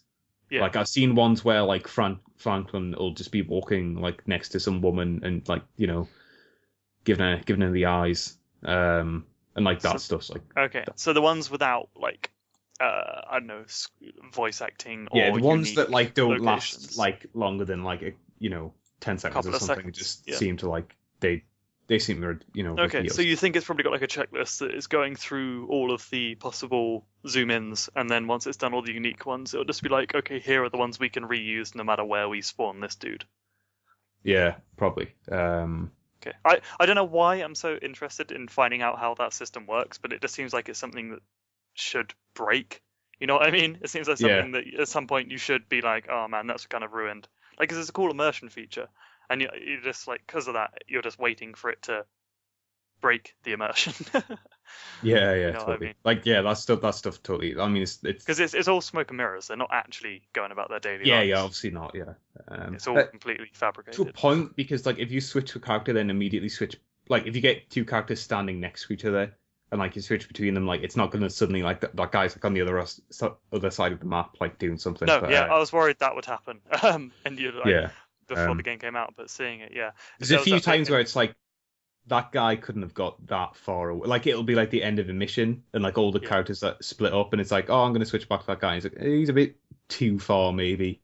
But I mean, I'd give them. I mean, if they're benefit of the nearby, doubt, it should really. obviously, you should be able to have them in your vision, and they shouldn't be able to do anything. Oh yeah. I haven't had anything like that. It's not like, oh, I can see someone, then I switch to him, and he's like on the other side of the city or something. But there's that bit in, I don't know if it was in the Quick Look or the Vinny thing where he stole. I think it was in the Quick Look actually, where like Franklin stole the van that he wanted Trevor to drive. That was yeah. So I'm driving off in it. It's like, oh shit, I need to switch back. yeah. I've not anything like I don't think I've encountered that, but God, what else was I going to say? Oh, there's like talking about transitions. There's like the stuff like where you go into a mission is actually really impressive as well. Like it doesn't do the typical GTA thing of walk to the mission marker, then it fades to black, and like everyone starts. Then like it shows the mission name, and then it goes to a cutscene. Like what tends to happen is like you'll walk up, like you'll go to like where the mission is, and like you actually see the character standing there that you're going to talk to, and it'll just like zoom in and like so can you run them over? I don't think it would allow you to, because the way like if you like start walking up towards them, it'll like slow your character down, like zoom the camera in, and like you still retain some control. But I don't it also think does like the instant braking thing when you hit a marker anyway, doesn't it? Yeah, probably. Yeah, I don't think you'd be able to, but yeah. So that stuff's cool, and there's like there's stuff like where it transitions out from like it's the end of a mission, and it does some cool little transition-y stuff, and it just all serves to like I don't know, keep it sort of fluid. Like it never feels like there's no like break in stop cutscene. Like it's just one sort of continuous. Yeah, thing. that's just awesome. And there's stuff like where you'll switch to a character and it'll like start a mission. Like it'll just be like, God, I'm trying to think of an example now. There's a bit when these redneck guys are looking for Trevor, and so Franklin's like tailing them because Right. like they came to where Franklin was and asked where Trevor was, and like you're playing as Trevor and you'll get a call off Franklin saying, oh, I'm tailing these guys or whatever, and like you don't have to switch to Franklin, but if you do, it'll just go straight into Franklin's car and you're like chasing these And it'll be guys like, down the chase highway. these dudes, and it'll Yeah. give you the objective. And then it'll spawn pretty much a mission off that, which is awesome. Yeah, there's a lot of stuff where if you transition at like certain points in the story, like different stuff will happen. I've heard but, that like, you and can that- miss cutscenes if you're controlling like a different character when you roll up on a mission. Yeah, totally. Like, because so like if it's like a mission where all three characters are supposed to be there, like you can initiate the mission as like any character. So like depending on who you initiate it as, it'll change the opening cutscene. Like say like you go in get as their Franklin. perspective on whatever's happening. Yeah, like, if you go in as Franklin, like Michael might already be there, and you like have a conversation with Michael, and then Trevor like rolls up. But like if you'd been Trevor, you might have had a conversation, then Franklin would come in. So yeah, they've put a lot of effort into making this like I don't know, trying to take as much of this sort of gamey stuff in terms of like switch to cutscene, then this thing happens, then it's awesome. It really is a fantastic GTA, not just like a fantastic GTA game, just a fantastic game, and it's done right. Cool. Yeah. Okay. Can we just pause because totally need to get a drink. Yeah, that's good. That's a lot of sure. GTA talk. Over 2 seconds. John, Oh, what? are you ready or not? Oh, yeah. Great. All right. Should I leave another? That's gonna be the intro, just right there. Yeah. Yeah. Ready? I've pretty much. Yeah, let's go. Yeah. I've got nothing more to say about GTA, so except that it's good. All Which right. I've said multiple times. So yeah. Did you play anything else? Still playing a bit of FIFA, but nothing major, I don't think. I'm still looking into getting caught with Ni no Kuni because I need something to play after GTA, dries up. I did actually play quite a lot of Persona 4, but I mean, sorry, not Persona 4, Persona 3. I think I'm on like 40 something hours now, so Wow. Yeah. I'm making progress. that. Like a lot of weird stuff happened, which I can't, like there was a transsexual person on a beach who was giving us dating advice, and then a dog is now part of the crew. The Does dog it has shoot itself in the head? no, the dog has like a special collar which allows its persona to So it electrocutes itself or something with a collar? something like that. It also has like a Does knife. it talk? No, it just Wait, it has a knife. It just woofs. It holds like a knife between its teeth. Oh, Like fuck. that, like the boss in Dark Souls, the Sif. Yeah. Sort of like that. How? Yeah. Okay. So, and then also a robot lady. We Alright. have a Like, robot lady. all right, that game goes places, doesn't it? Yeah, I talked to her. I'm now friends with an old monk who hangs out at the nightclub and smokes cigars. Uh-huh. Yeah, but yeah, I was like, as all this stuff was happening, I was like, if I just try to like tell people what was happening in this game, it would sound really weird. Yeah. 'cause, Yeah. You're yeah. right. It totally is weird. Also, sort of like there's like a rival Persona user crew. Oh, really? Yeah, like evil versions of So all this the is well, like not Team evil. Rocket. Yeah, it's pretty much Team Rocket, except they're actually competent. Or at least they They seem don't to.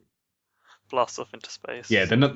Yeah, they're not like the buffoons that like try and stop you at every turn and then like fail horribly. Like they actually seem sort of evil. Scary. Yeah. One of the dudes looks a bit like Jesus, which is All right. interesting. That game's Got a alright. beard. He might have like stubble. He's just got really long hair and like it looks weird. So Sweet. yeah. Anything else? I don't think so. That was it. Right then. Sorry, I was having an increasingly long yawn because Yeah. man, I'm tired. I guess that just leaves what I played then, does it? I believe so. Cool. Last week, oh, not last week, 2 weeks ago when we actually last managed to record, did I mention Star Conflict? I don't remember. Is that the like Kickstarter thing that got like a ridiculous amount? No, of... that's Star Citizen. Oh, okay. Sorry. Yeah, I can Not the same to understand me. your confusion. So I feel you on that one. Yeah, I had to actually write it down so I didn't accidentally say Star Citizen instead of Star Conflict. Yeah, I can't remember if I mentioned it, but basically it's a free-to-play thing on Steam. I don't know, you might have seen it. It's effectively, I think a long time ago I might have talked about War Thunder. I don't know if you remember. No, I can't say I do, to be honest. Oh yeah, War Thunder. That's that like. That's the one with the free-to-play- planes. Yeah, Yeah. it's a free-to-play thing where you have planes and there's like different factions of planes. Like you have British planes, you They're have adding, German like, planes, you have tanks Japanese and planes. naval stuff, aren't they? Why not? Sure. So and then the way the progression sort of for the free-to-playiness works is you start off with, you pick a faction, you have like a starting plane that's in a level range, say like levels 1 to 3. And then as you play more, you get, you level up your planes, you get money, and then you can buy a better plane until you get planes in like levels 4 to 5 and so on, etc., etc. Like depending which planes you choose, depends which people you get matched up against. And it's kind of like, I don't think that it's very simulatory. I don't know why Giant Bomb were talking about it a while ago. I think they did a quick look, and it's very arcadey. Like the controls are just kind of point the reticule for aiming in the direction you want to go. It's a lot of just like kind of leading your shots with the mouse, and then you just speed up or throttle down to turn sharper and so on, and fly around. And so there's that, and the reason I bring that up is because Star Conflict is effectively that. Like they copied everything about that game they possibly could, but just set it in space. Like the progression's the same, the free-to-play aspects of it are the same, the way you buy new planes, well, they're not planes, they're spaceships, aren't they? Everything's exactly the same, except for there's no gravity, so you can fly upside down and rotate freely in space, which is kind of cool. It's prettier because it's in space, but it controls like almost identical. Like you have the same, you move the mouse and the plane sort of tracks towards where your reticule is, and you click to shoot, and you shoot in where the mouse cursor is. The only other cool thing it does is because obviously the guns on the plane don't have to shoot forwards, so you kind of don't have to point in the direction of what you're shooting. The guns are just sort of mounted on your spaceship, and you can just kind of shoot in all directions. The only reason I'm mentioning it is for a free-to-play game, everything I saw about it before I played it was like, yo, this game controls really well, and it totally does. Like, it's actually pretty satisfying to play. It has sort of co-op missions against the AI where you just kind of gun down hundreds of spaceships as a little squadron of 4 dudes, and it also has PvP where you just do sort of like, I think it's something like 16 on 16 battles. Like, they're pretty hefty. And it has a whole bunch of different game modes. I haven't played it much, but it's actually pretty fun, and it's free, so I recommend you try it and see if you like it, because it's kind of cool. Also, did you guys see this week the most recent Humble Bundle? Yeah. I was the indie I was one. almost tempted to get it, but I keep on having the same thing where it's like I have all the games that like seem awesome from this. I missed it. What was in it this time? So it was, I'm probably going to forget a few games, but Mark FTL, of the Ninja was in there, wasn't it? FTL, Mark of the Ninja. So any good games? Fez. Oh. Oh, burn. Did you not like FTL or Fez? No, that was a dig at Mark of the Ninja. Okay, right. That's fair enough. I still haven't played Mark of the Ninja yet. I installed those. I also had oh, what the fuck is that stupid game with Jack Black in it? Brutal Legend? What? Yeah, isn't that in there? Oh, Brutal Legend, yeah. That's in there, right? Maybe. I think. I'm gonna say it is. That sounds right. That sounds right. Yeah, I'm gonna say it's in there. And then the bonus games were probably not anything of note. Anyway, I just bought it because it came with the Fez soundtrack. Also, the Fast and Light soundtrack is amazing as well. Oh yeah, Trine 2, that was it. And you got Trine 2 as well, which I was considering playing for a while. John Trine 2, didn't that is like bad. Trine 2. I don't think Do you have it on PC or Xbox? I played it on Xbox. Yeah. I was gonna say we could try to co-op. I like that. I like trying to, but I didn't find it very. Didn't find it very. Pretty. The music sounds good. It's good, but like I don't know. It's not one of those games that like kind of grabs you. Like it's know. Yeah, I guess so. Yeah, that FTL soundtrack is. I keep like people mention it a lot, and I just keep forgetting to buy it. That soundtrack is. Yeah. I mean, it amazing. came with this bundle, which was kind of cool. And I totally hadn't heard any of the songs from it before, and I know people have been recommending I play FTL for a long time, so I actually probably should play it because I've downloaded it, but I haven't played it. So the only game out of that entire bundle that I have even started was Fez, and I just started it to see if it ran in 1080p, confirmed it ran in 1080p, and then didn't actually click start game. I just closed it because I just want to see Fez in 1080p. I mean, the only parts of that game I actually want to see again are the intro and the ending, because those are the kind of coolest like visual parts of that game. I mean, obviously some of the environments are fantastic, but I mean, I just kind of want to see those cutscenes again, which actually requires me to play, enough of the game to get 32 cubes again, which doesn't really seem like something I want to do. Yeah. But yeah, the soundtrack's great. It's kind of worth just buying that bundle just for a couple of good soundtracks and probably to play Faster Than Light or something.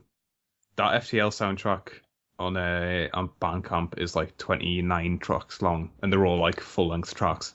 Yeah. Which is pretty crazy. And yeah, I've only listened to the first few on that one. I listened to the whole first soundtrack, of course, but they are pretty neat tracks. Did you ever buy either of the Fez remix albums? No, I didn't. I did sing them. They are C or something, weren't they? Yeah, side F and side Z. They are pretty good. Z. So, yeah, if you're into the Fez soundtrack, you'll probably enjoy those because there are some pretty good remixes on there. Maybe I'll listen to a couple of them on YouTube and see if I want to double down on my Fez soundtrack stuff. Because turns out driving to the Fez soundtrack is fun. It's kind of like good zoning out music. Whilst you're just going about. That was cool. Not really much else to mention there because obviously I didn't actually play any of the games, but at some point I should probably really play FTL because I know a lot of people really like that game, and I never really had a chance to give it a chance, as it were. But the main thing I've been playing over the last 2 weeks is GTA. But not 5, obviously. I was going to say. I don't know if you have been on Steam at the time that I've been playing. I saw you on Vice City, I think, earlier today, was that? Or was that yesterday? Right. Well, probably both. I have been playing many hours of Vice City because I've decided after, I don't know, probably 6 months to a year now of watching people play speedruns of GTA games that I think it'd be worth giving it a go. And I chose Vice City because the current world record, not the current world record, but the world record that was set at the time of that I started learning the game was about an hour and a half, and I was like, I think I can, an hour and a half is about as long as my attention span for that probably will be. Like, I didn't want to learn San Andreas because that's a 6-hour run, and I don't ever have 6 hours of spare time, and that assumes you do it perfectly first go without having to restart. So I was like, I'll learn the Vice City one, mainly because that's my favorite GTA game, and secondly because it's of a length that isn't, egregious, and is actually like something I could sit down and do. How'd you do? I haven't completed a run yet. All right. There's a lot of learning to do. In fact, the reason I was like 2 minutes late to this podcast today was because I was just completed for the first time the first half of the game in a single segment. So I completed everything from the start of the game to the mission Shakedown, which I don't know if you remember Vice City, but that's the one where you go into the shopping mall and shoot out all the windows. It rings a bell, but I mean, my Vice City memory is pretty rusty. You guys probably haven't played Vice City in fucking forever. I haven't played Vice City since, it came out. Really. Which is what, 2002, I think? Yeah. Jesus probably. Christ. Is it that old? I think it is 2002. Could be. Thought it was nearer. No, that might actually... That sounds right. Sure. We'll go with that for now. Yeah. Because GTA 3 was 2001, I believe. Yeah. I think. So yeah, those are the days. Yeah. So that mission in the speed run is pretty much bang on halfway. It's about 45 minutes in, and then the second half of the game is basically non-linear, which is a real pain in the ass because basically I started off by segmenting up parts of it and learning them bit by bit, just like reloading saves and then running the route over and over again until I felt like I could do it without making any huge mistakes. And then since I got comfortable with I split the first half of the game up into 3 segments, and then when I got comfortable with that, I started trying to attach them together. And unfortunately, when I did that run that I did earlier, where I went from the start of the game all the way up to halfway through, I didn't have. So I'm using a program called WSplit, which is a sort of little like timekeeper that they use on Speedruns Live, that you can use to set up. You can put a little picture so you know like the marker effectively to go to on the map for the mission, and then you put like the title of the mission, or you can set it however you want, and then you can kind of get updates as you go along, whether you're ahead of your previous record. Yeah, I've seen them before. Yeah. So I didn't have my split set up from all the way from the beginning of the game to halfway through. I was actually just practicing the beginning to Guardian Angels, which was a mission I was having trouble with. So my first segment goes up to Guardian Angels, but not including. And so I did that segment, and I came in 3 seconds slower than my personal best. So I was like, well, I completed it. I'll give it a go, just trying to go all the way to halfway. And then I actually managed to do it without making like really any mistakes. And I checked the in-game timer, and I think I did it in about 51 minutes according to the in-game timer, which obviously isn't really very accurate compared to actually using like a proper stopwatch that the WSplit gives you. So I was pretty happy with 51 minutes because that's within 10 minutes or so of the world record, well, the previous world record run. And kind of, I don't know, learning that as a sort of little side, I don't know what to call it, like project, I suppose, has been kind of fun because there's a lot of like as I've gotten really into watching the speedruns on live streams, like watching people actually do it, there's a lot of things that they just casually do and then don't explain. And oh yeah, there is. Whenever you speedrun, I mean, I had a pretty like extensive time speedrunning Resident Evil 4 back when that was out, and there's a lot of shit that like when you figure it out, it seems second nature, but to the uninformed, it's like, whoa, what's that? Like that doesn't make sense. Yeah, I mean, like quite a lot of speedrunners will like explain stuff when the chat asks, like stuff that's like visually obvious, like a glitch or something. People see something and are like, well, why does that happen? And then they explain it. Then there's just subtle things that you expect to happen, then you go do it yourself, and you're like, well, why the fuck isn't this working? Yeah. I can't remember one of them. Oh, I can't remember one of them in particular, but I actually asked one of the runners called Fatska. I don't know how you're supposed to pronounce his name, but he was the guy who had the current world record at the time, and he gave me some advice there, and also pointed me in a direction of like a bunch of resources they have with like documents and stuff explaining stuff. And there's this one text document that just explained, broke down like, here are a load of stupid intricate bullshit about this game that you would never usually think about, but it's actually really useful when you're trying to complete it as quickly as possible. It's things like when you jump off of a roof, and I don't know if you remember, but when you hit the ground, you do like a little forwards roll. Yeah. And that is actually pretty slow.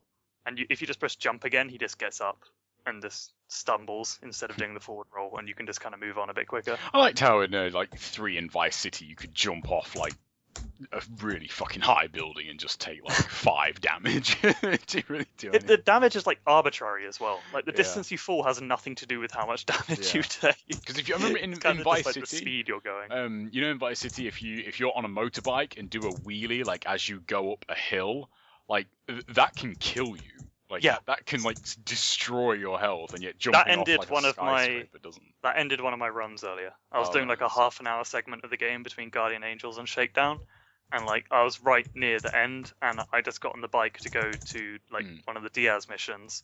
I was leaning forwards over a really steep bridge, and the bike tipped over forwards, and then I fell off and went in front of the bike. Then the bike ran me over and killed me instantly. That sucks. That sucked. Yeah. So it's a lot of getting used to the fact that, hey, you're going to lose a lot of time doing this. Yeah. And just getting to grips with that and being okay with that. Do you think you're gun for the world record? Oh, hell no. No, that's not my objective at all. My objective is to set a sub 2 hour run, and I'll be happy with sub 2 hours. I think I'll be really happy if I can do a sub 2 hour run, because like at the moment I'm on target to be able to do like I don't know, a 150 or something. Like if I continue at the pace that I've continued at the beginning of the game. But when you stretch that out to like playing constantly for that long and that many missions and like trying to remember everything, I'm gonna forget stuff and it's gonna cost me time. And then there's also just actually doing it in a single segment, because I'm not doing a segmented run. Like I'm practicing segmented, but I've got to do it. Like, but when it comes to actually doing it, you'll do it in one go. Exactly. So, well, I think one of the things that took me the longest time to learn is the Cone Crazy mission. I don't know if you remember it, but it's not really a mission. It's like a side game, like a mini side mission type thing. You can do to actually you can kind of exploit it to earn more money. So when you complete it the first time, it gives you $200, but then every time you complete it again, you get double the money if you beat your time. Oh, right. And so you game it so that you get enough money to later on buy all the assets that you need to buy, because to complete the game you have to complete I think it's like 3 or 4 assets in the game. Mm-hmm. You have to do all the missions for them, but obviously you need the money to be able to purchase them. So you do Cone Crazy to get enough money so that later on you'll be able to afford all the assets you want effectively. Yeah. And you just do it like you do it at a certain time, and then do it again but 1 second faster, and then 1 second faster over and over again. And you have to do it 9 times in a row. And of course you're trying to do it as quickly as you possibly can. I mean, I'm using what's called the safer times because they're slightly slower, but it just gives you a bit more time to get around the track on the last go, because it's really temperamental. Like you can, the route that they use to do it actually requires you to drive through some cones, but knock them out of the way without them exploding. So you can hit the cones, but you only fail the mission if they break, which is kind of weird. And the physics on them breaking is like if you're accelerating whilst you hit them, then they break. But if you're not, like when you first touch them, if you're not accelerating, you can kind of nudge them, and then you can just accelerate and they won't explode anymore. It's really weird. So there's a lot of manipulating that, and I basically had a save just before that mission and just would do it like for several. Like I think I sat there for like a couple of hours at one point, just doing Cone Crazy and over again until I could actually comfortably complete it. I've got to a point now where I probably fail it, I don't know, like 1 in 10 times. And you have to do it 9 times in a row without failing. So it's like whenever I get to that mission, I'm like, oh, is this just going to just end this run like anyway? Just fucking body it straight away. But I've really enjoyed that sort of giving it a go. And it's taught me a lot more about the game that I never knew before, which is kind of fun. The other thing I learned, which is kind of stupid, that I just probably forgot about the game. So if you have a pistol, or any weapon really in that game, and you want to shoot it really fast, like a semi-automatic weapon, you'd think that you would just jam on your mouse button, just click like crazy. But you're meant to just click and hold the mouse down. And I didn't realize that. So there are a lot of times when I'm trying to shoot a dude, and I'm clicking like crazy, and it would fire like 2 shots in a row fine, and then it would pause and like half do the animation, because obviously I'm clicking so fast, I'm like interrupting it effectively. Yeah. And then it would keep shooting again. But if you just hold it down, it just goes bang, bang, bang, bang, bang. And it even works with stuff like the shotgun. So the shotgun, which is like most certainly a semi-automatic weapon, to shoot it multiple times fast, you have to hold the mouse button down. It's so unintuitive. It's really weird. Really weird. Well, I mean, like those GTA games weren't renowned for great controls. No. Really. The mouse controls are completely fucked as well. So one of the missions, Fem 86, I have no idea how you're meant to pronounce it. But that one requires you to shoot a MG out of a helicopter, and you have to shoot dudes on a roof. And obviously you're trying to, if you shoot them all on like the first pass, you move on to the next section really quickly. Yeah. But because the helicopter's moving and you've got to move the mouse, like the mouse, I don't know why, if you move it like the tiniest amount I can move the mouse, and I've actually had to reduce like the sensitivity on my mouse specifically just to be able to play this game at all with a decent time. But you move it, and the reticule on screen, even though I'm running at 1080p, moves like, I don't know, like 10 pixels over in one go. It literally just jumps all that distance, and so it makes like hitting dudes sometime nigh on impossible. Really tricky. Like there are some dodgy pseudo fixes out there, but I guess it just depends what like operating system you're running on and stuff, what mouse you're using that really affects it. Yeah, that kind of sucks. I've got some weird bugs as well that I'm not sure are the game being broken or my installation being broken. So you know, like all the pathing for the cars drive along is like preset. There's like a bunch of files that designate where they should go, so they don't do like collision detection and stuff for it. A lot of my cars sometimes decide to drive on the pavement, and I haven't quite worked out why. Like, there's a certain section in between the, you know, like the marina where you go to the colonel's ship in the game, and then there's a little bit of road round by that, and sometimes the cars will just, well, pretty much all the time, the cars will just sort of, when they get near the traffic lights, decide to drive out onto the pavement on both sides, and then drive along the pavement instead. For no apparent reason. And also when crossing over the bridge onto the second island, the cars will turn to get on the highway about 50 meters too early and just drive into the side of the bridge, which really sucks when you're driving along on the inside of them and you're like, oh, they're going to turn here, and then it wipe you out because you're on a bike. But yeah, the other GTA game I played, actually, moving on from Vice City, which I'll probably keep playing until I, manage to set a single segment time, which I'll be pretty stoked about. Well, I actually went back and played GTA 4. Oh yeah? Because my girlfriend had never played a GTA game before. And so I was like, well, I don't have 5, and I don't think the controls are good enough in the old games to make them worth playing. So I'll make her play through the opening of 4 and try and remember why I disliked it so much. And holy shit, that game's boring. Like, she was legitimately bored of that game. And I was just like, man, this really sucks. So I don't know if you can even recall the beginning of that game at this point.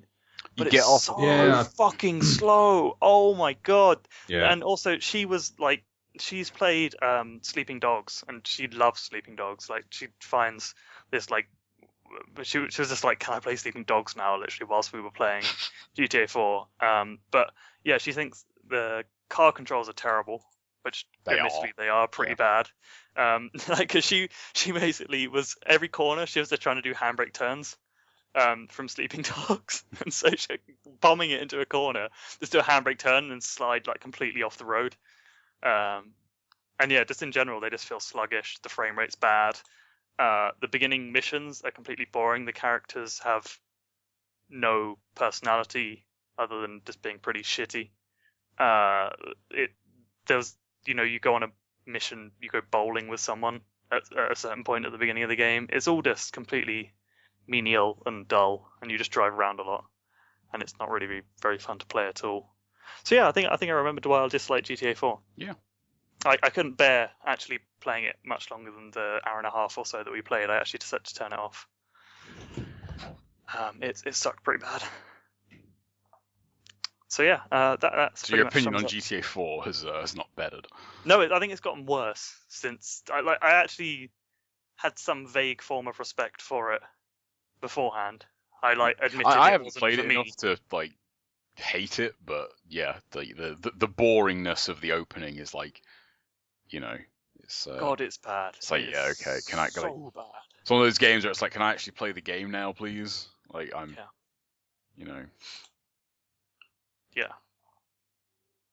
God damn. I mean, I like that's that the game, most but yeah, highly rated game of all time, I think, isn't it? it takes it. I mean, there's takes a plenty, while. I think that's it. Like the whole ratings thing's a different argument. I mean, I imagine GTA 5 is pretty damn high, isn't it, on ratings wise? I think it's like number 2 or something. What is the highest rated game ever? I thought it was GTA. I think 4. I think it was. Wasn't it GTA 4? I'm pretty sure it was. So It's up there, if not joint. which maybe. is a fucking joke. But let's not get into that. What would you put there instead? Like fucking Ninja Gaiden? I mean, I personally, I don't really know. I do. Ninja Gaiden Black would definitely be on the list. You know what's the highest rated, the best game of all time? What? Super Mario World. Get the fuck out of here. I don't know. I think that's just silly. Like, I mean, you can't sure. if you were gonna do that, like, you'd have to break down genres to the point where, like, you'd probably have like 100 games on it anyway. So, Yeah. It's, I mean, I'm just talking the Metacritic.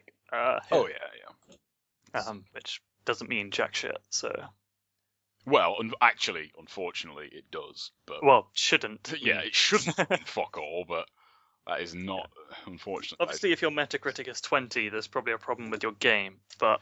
True. That is true. But, it's like that area of, 89, that's okay. 90, oh, it's the best game ever. Quite, yeah. It's like, no. 1 point, well, it's not, fuck it. Not even worth talking about. Yeah, we'll be here all night. All I want to say is Vice City is really good, yeah. Vice City is really good. That is true. The soundtrack. Yeah. That is a great soundtrack. Controls, maybe not so much. Yeah. But you get the hang of them. Like, when you play it for, I don't know, 9 on 20 hours in 2 weeks, then you probably get the hang of the controls. You get a feel for it. Yeah, you do.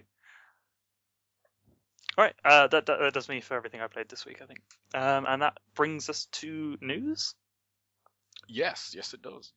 All right, we actually have some news, sort of. I guess we'll continue on the GTA theme, just to say that Grand Theft Auto 5 made a lot of money. It made upwards of $100, I'm told. I'd say it made upwards of $1 billion, but either way, it's a lot of money. That is upwards of 100. I think in 3 days they said it took $1 billion. That's got to be the new game record, right? That beats whatever what was it called? Black Ops 2 did. Surely that beats Black Ops 2. I mean, what I can tell you is, in its first day, it sold more copies than any other video game in the UK, which was previously a record held by Call of Duty Black Ops 1 back in 2010. I imagine I've been trying to find some info about this, and I'm starting to think that the reason I maybe can't find if it beats the record or not is probably because it doesn't. Because I imagine if it did beat it, they'd beat it. I don't think it beats the worldwide record, but they'd be like, "Oh, we kicked shit out of Call of Duty and blah blah blah." Yeah. And but to be fair, who cares when you made $1 billion? Yeah, that's true. I mean, that's a lot of money.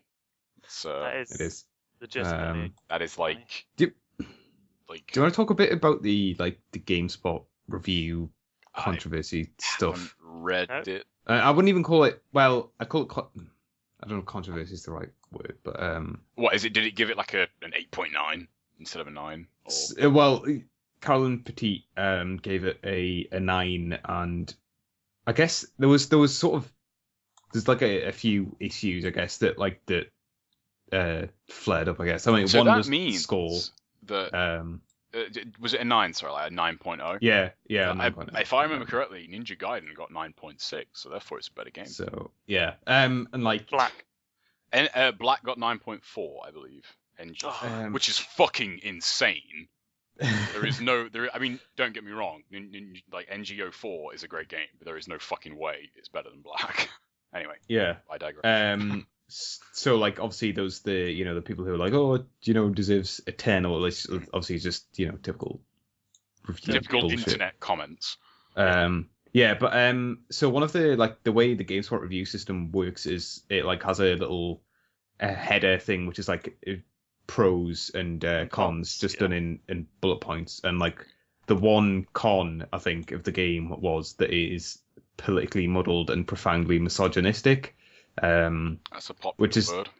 Yeah, which is justified in the review by she mentions the radio stations and just the general view, I guess, of females in that game as being, I guess misogynistic, or probably sexist is probably a better word. I think a lot of people overuse the word misogynistic. Yeah, they do. Yeah, no shit. They really fucking do, because I think it's overused, and clearly they don't look it up before you use that word. Yeah, totally. I'm not one to Sorry, go on. I'm not a prescriptivist where is it which one's the one where words have to be their exact meaning? It's people who get annoyed at when people say literally without meaning. Literally. I know what you mean. I don't know what the word is for that, but I just it's saying I think this is obviously saying something misogynistic. It gives a very specific impression. Yeah, it's not a word you should throw around. It's not a word that you when people say literally, it's that's a figure of speech. That's a way to emphasize. Yeah, that's a way to emphasize something. It was literally 100 degrees outside. I'm going to emphasize my sentence by using misogynistic everywhere I can. Yeah, that just makes you sound extremely uninformed and kind of stupid. Like to throw around words like that, it's not. I mean, it's a great way to grab headlines, but it's it just makes you sound dumb. It really makes you come off as uninformed.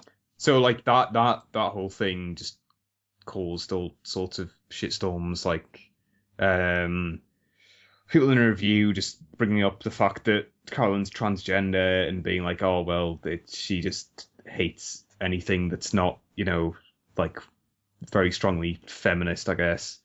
It's kind of impossible to have like a universally accepted positive female character sometimes. It feels like it's something that, like, no matter what they do, it's like, oh no, there's a problem somewhere. Like, and then like there was a load of critics going like, oh, well done for calling it out. But I think my issue with the whole thing is that if a game is profoundly misogynistic, like taking those terms, to what they actually mean, like yes, then like literally. how is it getting a 9? Yeah, literally. Yeah. If it is literally profoundly misogynistic, like how the hell is that game still getting a 9? Yeah. Like that to me, like Graham Linehan, who is like the writer of stuff like the IT Crowd and Father Ted, he's a pretty political dude as well. I follow on Twitter, and he basically brought the exact same thing up, and he said like, hey, game critics, if a game is profoundly misogynistic, don't give it a 9, because then people might stop being misogynistic. Which I think is a good point. I mean, personally, I didn't, I'm not a woman, so it's maybe hard for me to have the exact same perspective as Carolyn, but I think that's a valid point. Like, a lot of the time, at the end of the day, it's impossible for a man to have a woman's perspective. Like, literally, it's literally impossible. Like, you can assume all you want, but you will never know what it's like, to be a woman, because you're not a woman. Like, that's not hard to figure out. Having not played the game, I don't know in what way me neither. Consider the game sexist. Yeah. But the only thing I can think is it's in context of the way other characters treat other characters in the game. At which point, isn't the game trying to tell a story about characters that are sexist and not being sexist? Do you know what I'm trying to say? It just seems weird. Like, unless the game's coming out and actively encouraging its players to, act sexistly towards other women in their life, I don't see how that's actually a relevant complaint. Yeah. At all. I mean, it's just one of the stupid to me. Yeah, like that's the main thing about it that annoys me. It's aside from the throwing around of the terms that people love to throw around, it's like if a TV show was telling a story about, I don't know, some sexist husband who treats his wife like shit or something, like I don't see, like, people wouldn't be all up in arms about that. Well, people aren't, because people would be. That sort of stuff is on TV all the time. Like, exactly. I mean, that's a story. Like, I don't.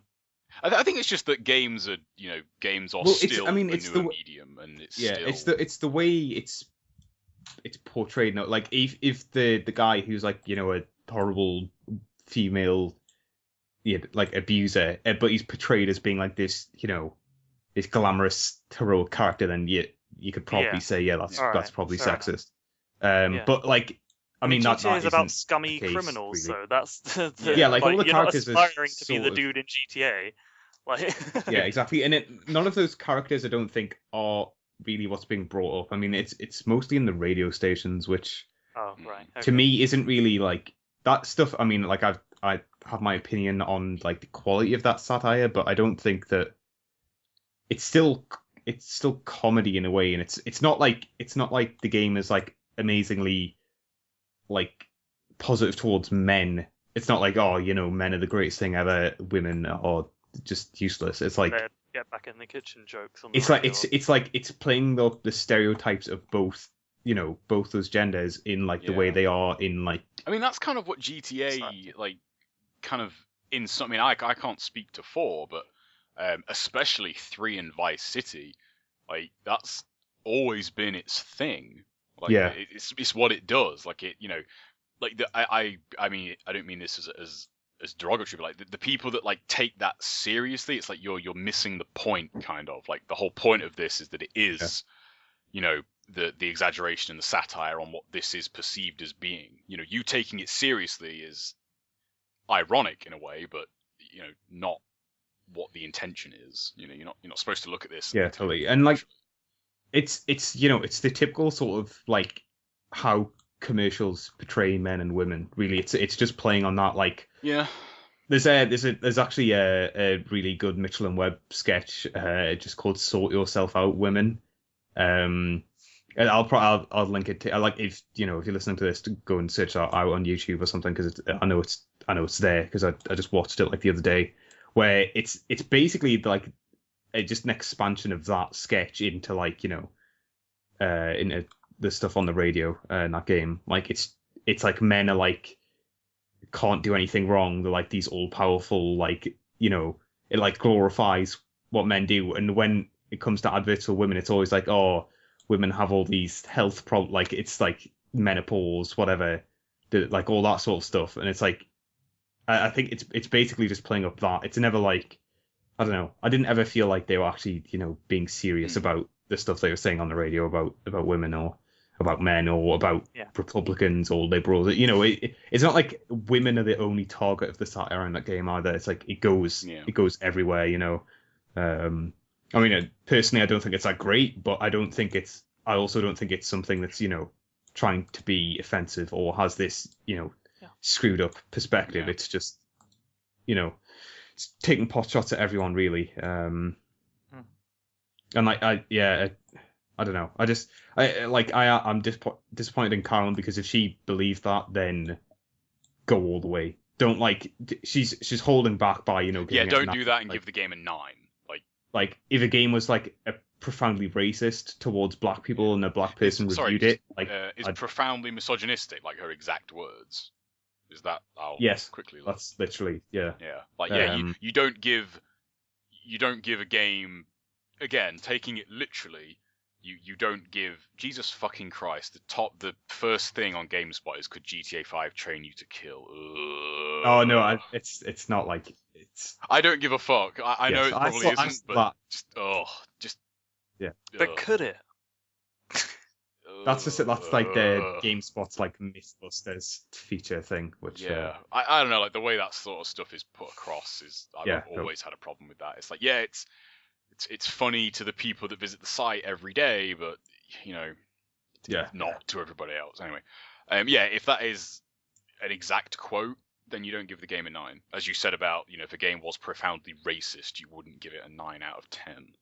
Yeah, it's fucking dumb. I think if someone put in a review profoundly racist and then proceeded to give it that score, there would be like there would be backlash. There would be and if that was accurate as well, like, I don't think anyone in their right mind think of a game that I would say. I mean, like, racist, like as far as I know, no one's really brought that up. Like, and no one else has brought that up in like other reviews. Personally, I didn't notice it myself, but I mean, it's still. Jeff did talk of his dislike of the radio just because it seems antiquated, you know, in his style. He said he's stale, which I totally agree. But I've thought that for a while, so like, it is. I don't know. It's not really progressing. Like, there's still a lot of basically the same radio stations from like GTA 4. Like, it's still got Weasel News and stuff. It's like all that stuff's just, it's sort of old. It's old hat in a way. It's like, I don't know, it's almost like Family Guy level of just. So's radio. So exactly. What do you do if you're trying to make the next Grand Theft Auto? I mean, that game? stuff almost just doesn't need to be there. Just have the radio. Like, I just don't feel like the adverts really add anything to the game. I guess so. It's like it's almost annoying. Like, I wish you could turn. I don't know if you can, but if you can't, you should be able to turn the adverts off. Just because they're just, once you've heard them like a couple of times, it's just. If they let you use an MP3 player, then you could. That's also something I was because I feel like the soundtrack's maybe not as long as other, like, there's not as many songs on each station. There are like quite a lot of stations, but shit ton of stations. Yeah, like per station, I don't think there's Well, sorry, as many, which is a bit. But yeah, don't know. Yeah, and then I think the Polygon review gave it a 3.5 out of 5 and said that like 4. Oh, did they do out of 4, or did they give it a 4? Oh no, was it someone else? Was it? Someone gave it a 3.5 and basically said that like all the characters are just not like didn't want to play. That's like like ratings wise, like that's one of my like huge problems with like game ratings. A game can come out, I mean, no matter what the game is, but for example, it's a relevant one, so we'll just use GTA 5.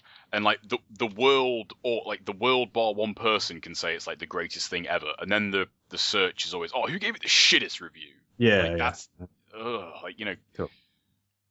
I was wrong. I thought like the world was over that, or the internet was done I remember with, kicking off scores, but.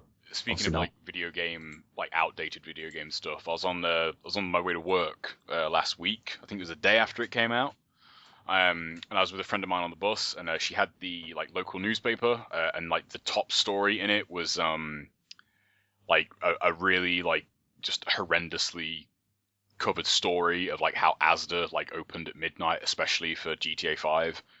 And like the crux of that story was like, oh, Asda opening it's like, like just making a huge fucking deal about, a quote unquote regular shop, opening, especially for a game. And I just thought, Jesus Christ, like it's fucking 2013. Like this game made $1 billion, yo. Like, it's a little late to be like, oh my God, games are a big deal, apparently. Yeah. Like, yeah, it was on like Channel 4 News and stuff. Like, yeah. Do you think though, like to, I guess, play devil's advocate? Do you think that's just because we've been following games a lot longer than quote unquote most people?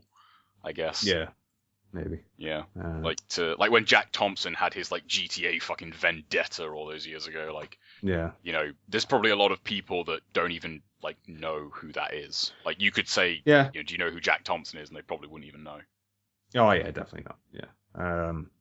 Yeah, it was on like I think like Guy Cocker, who used to work for GameSpot UK, was like playing it on Channel 4 News, and not in like the let's play it and see how horrible it is. Oh, I'm gonna murder this person. It was like just like I think it is just to the point now where I think people are almost just sick of like the controversy stuff. It's just because this thing is just so big. I think it like people gave up trying to like stop games.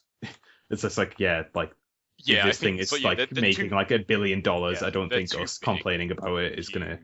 If you try and do that, the game company will just like purchase you.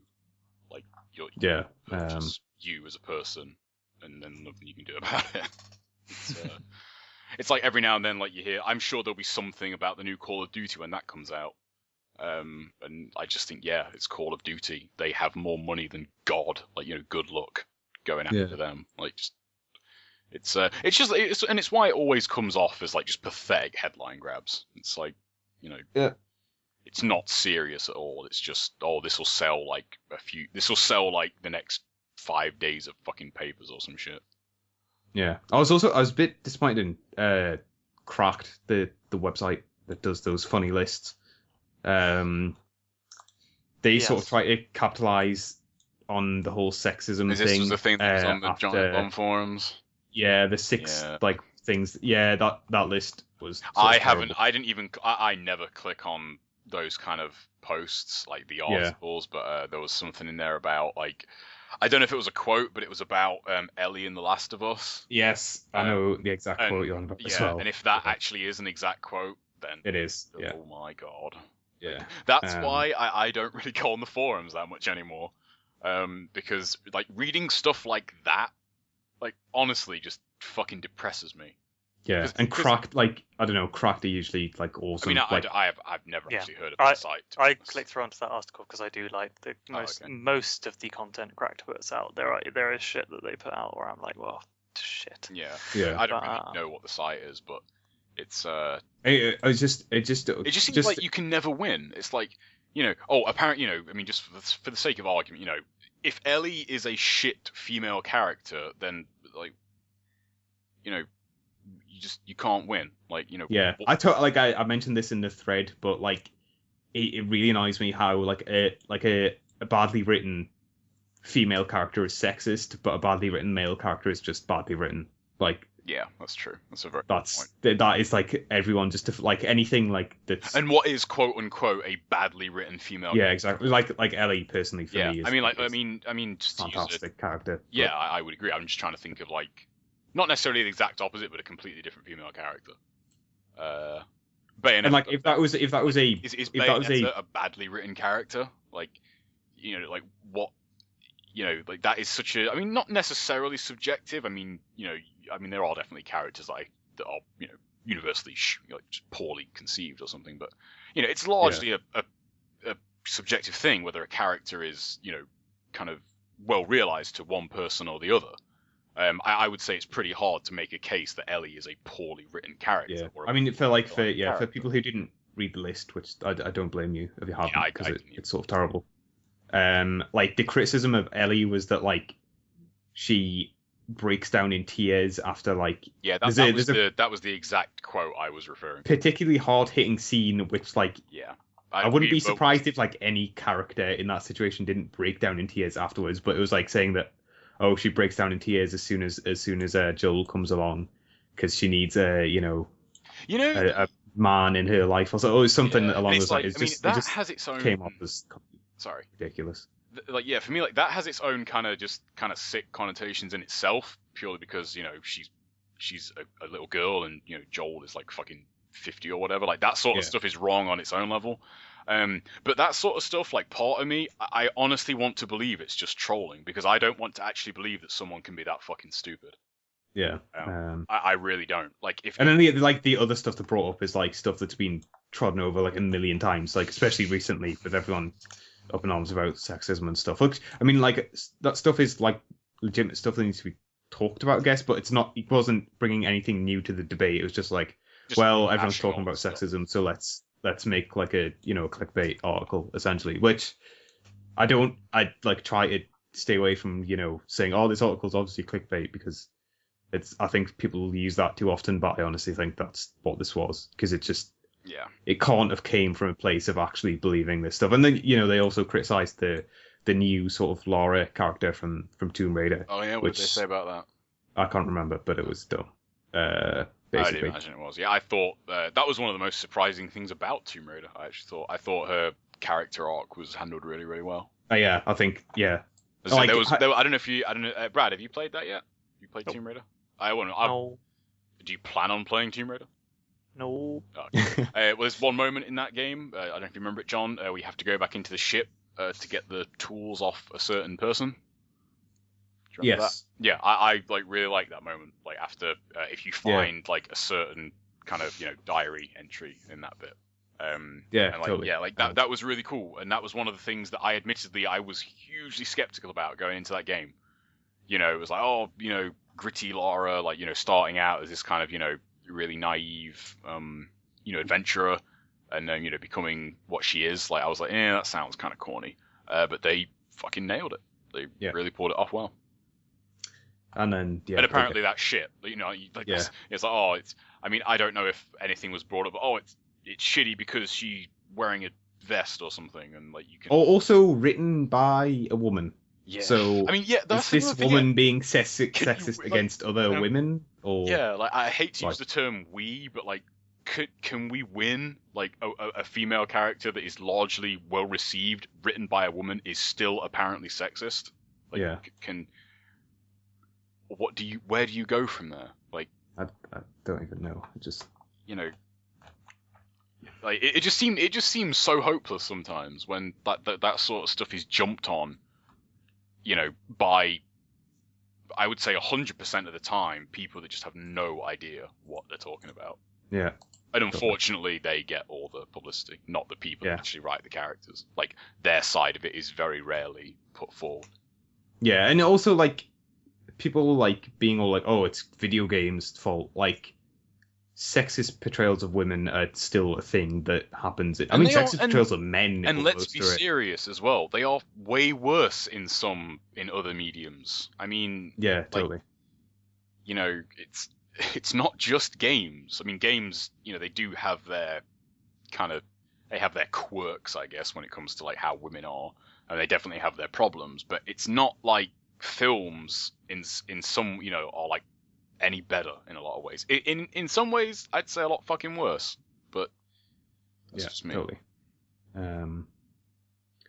Yeah, and then I don't know, it's annoying to see like, you know, legitimately good games with good female characters in them, like The Last of Us and Tomb Raider, get like attacked, and then some, I don't know, like absolute like garbage in terms of the portrayal of women, at least, like Dead or Alive or something, just doesn't get any like mention. Yeah, but there again, like, I think, and I say there's that fucking girl fight game that came out. Oh yeah, like, and I was gonna mention that, and I say this, and I think fighting games are one of the worst. But then again, like it, and that's where I think it is kind of a weird grey area with games. You don't play a fighting game for characters. You know, you don't play a fighting game for the same reason you would play The Last of Us. You know, a fighting game, the motivation to play that is very unique to the medium of games. You know, it's very, you know, mechanics based. You don't play a fighting game for emotion and, you know, a story and deep involvement in a set of characters. That being said, you know, does that excuse it? Probably not. But yeah, you know, that's a whole different kettle of fish. I mean, that girl fight, what the fuck is that? Is that basically like, you know, those like those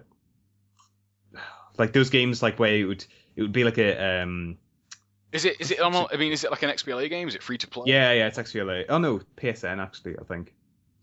But like when I don't know, you need to watch a quick look because there's a pretty amazing moment when Jeff beats the. It's both. I didn't want to know there was a quick look of it. I saw the trailer. When Jeff beats the arcade mode, there's a pretty amazing moment, which gives you like it shows exactly where they were coming from when they decided to make that game. In a good way, or? Well, not it portrays the game in a very bad light. Right, I see. Or the intentions of the developers, at least.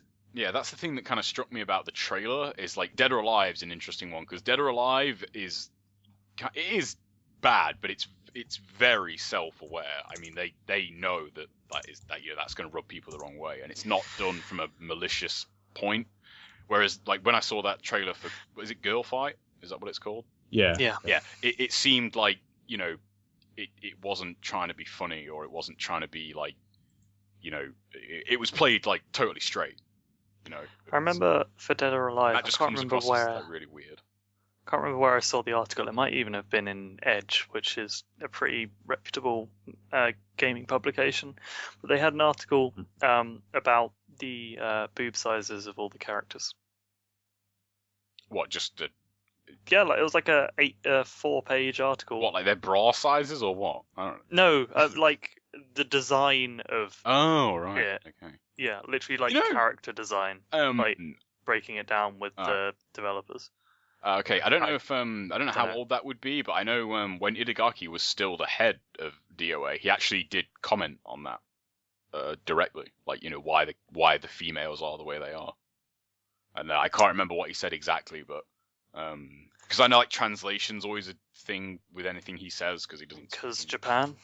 No, he said basically because it's entertainment, and when it's entertainment, you know, it's it should be like kind of idealistic ways, like, you know, like kind of he likened it to films where, like, you know, the heroine of like movies is always attractive, like for the most part, like, you know, they are always like, and that's just as true for men, like, you know, trying to think of a film off the top of my head, but like, you know, the main like male protagonist is usually like extremely fucking built and shit, and like, you know, no regular person looks like that, like it's not.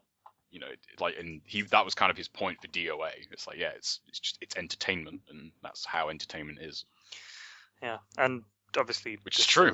A problem. Yeah, this isn't a problem that's solely an issue that gaming faces. No, and I think in some ways, like, movies, like, do it worse. I really do.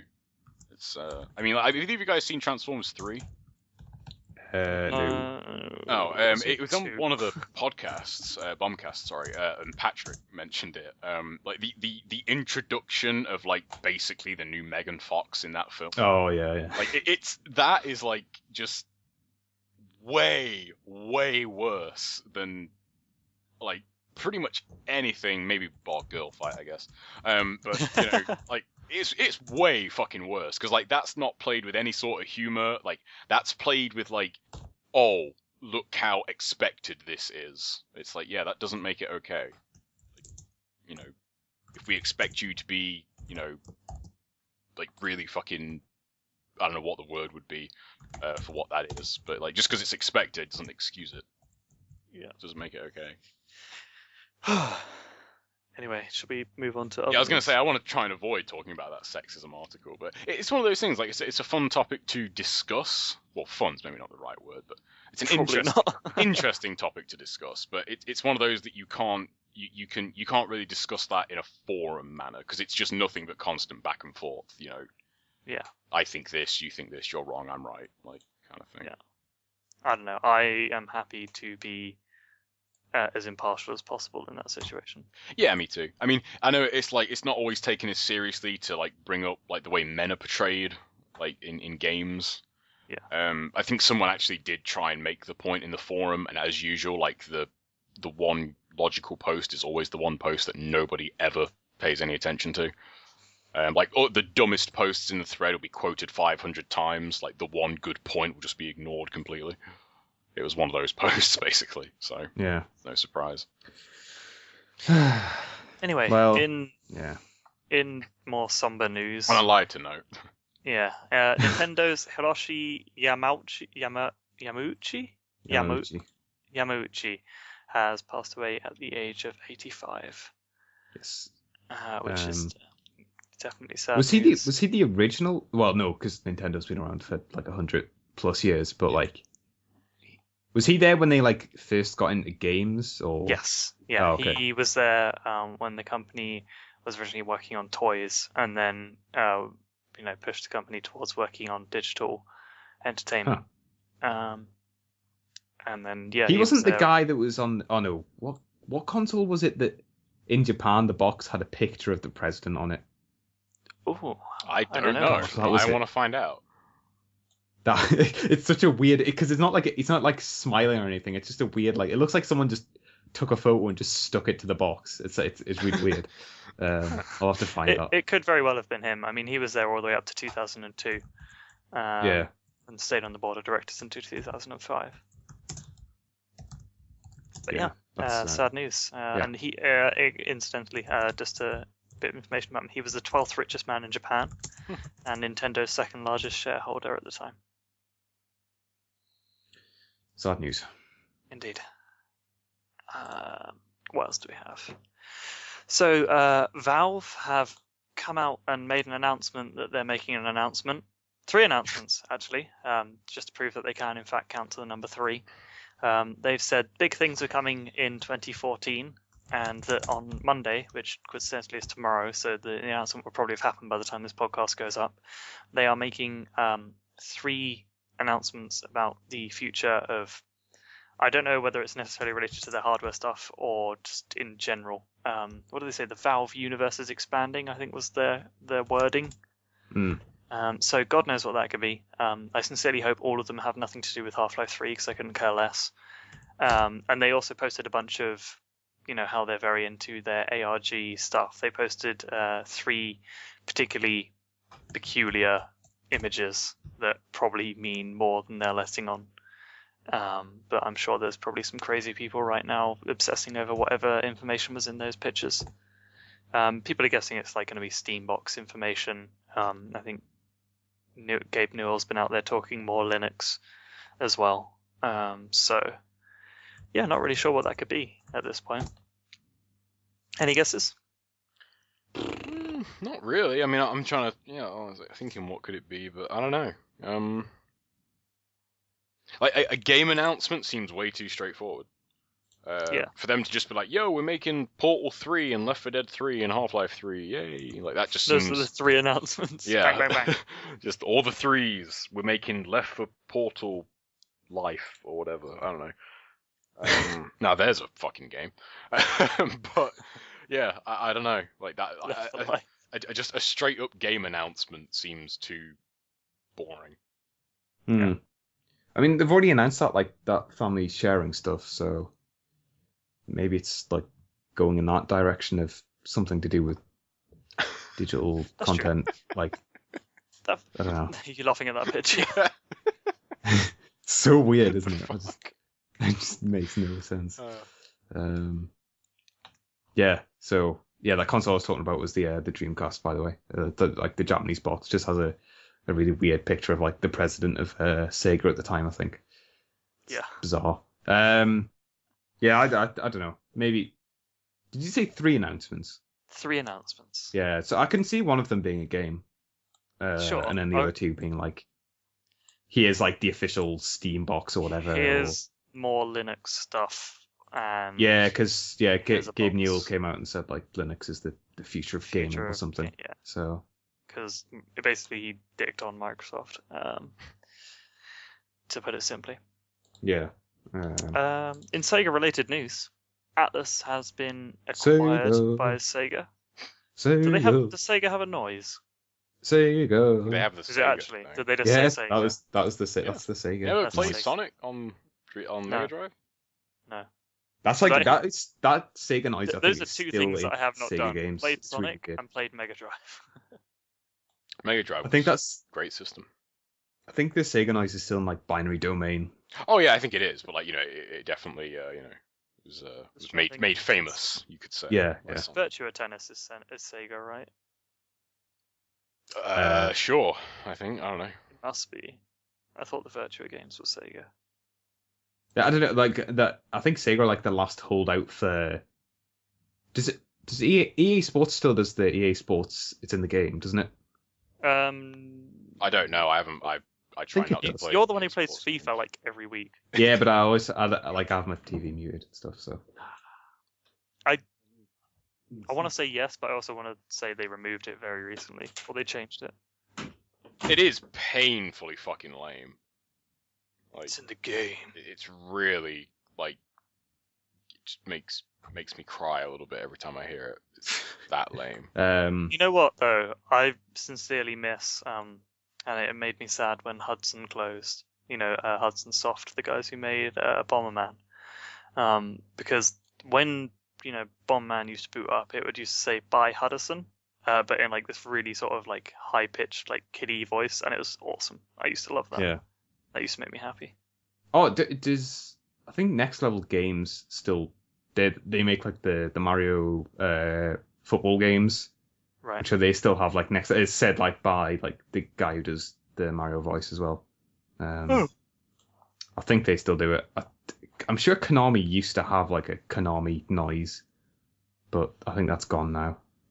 Yeah. Yeah. Anyway, I don't know Sometimes. what's going to happen with anything interesting happening with Atlas. Well, there's the like expansion pack thing to Persona 4 Arena, Persona 4 Arena Climax. Great. Um. Arena Climax. So yeah, I don't know. Like, I just wish to fucking hurry up and announce Persona 5, or just say like Persona 5 isn't happening because it's been so long. It's been like 5 years since Persona 4. Well, when they're making a game that long, it's hardly surprising. Yeah. Yeah, but then Well, like I mean they could almost like a lot skip of this anime generation, cutscenes. which is completely insane.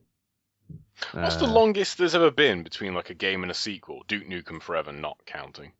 Yeah, like taking out remakes. Yeah, like from just straight like something 1 or something to that thing 2. What is the longest one? I'm trying to think.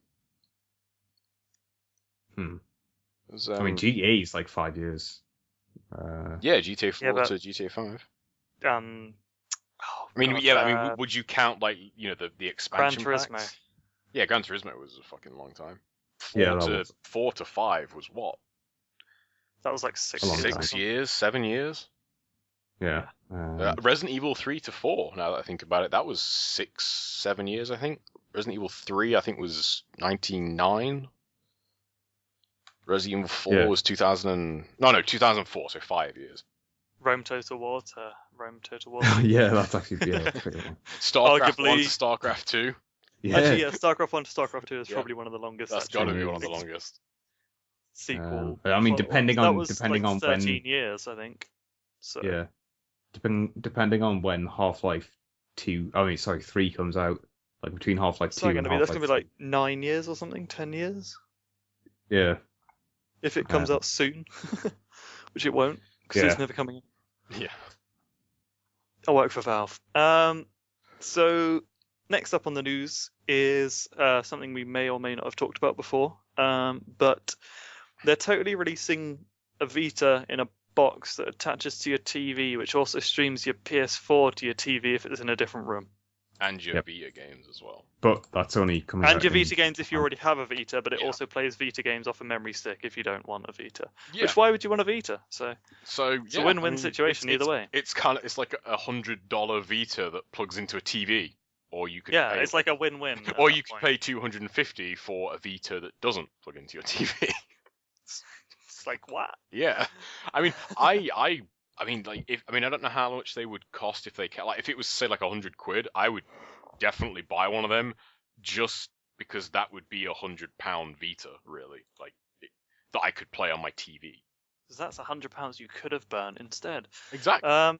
It's like the best thing about it though is it comes with a white DualShock 3. Yeah, but you can get white DualShock 3s.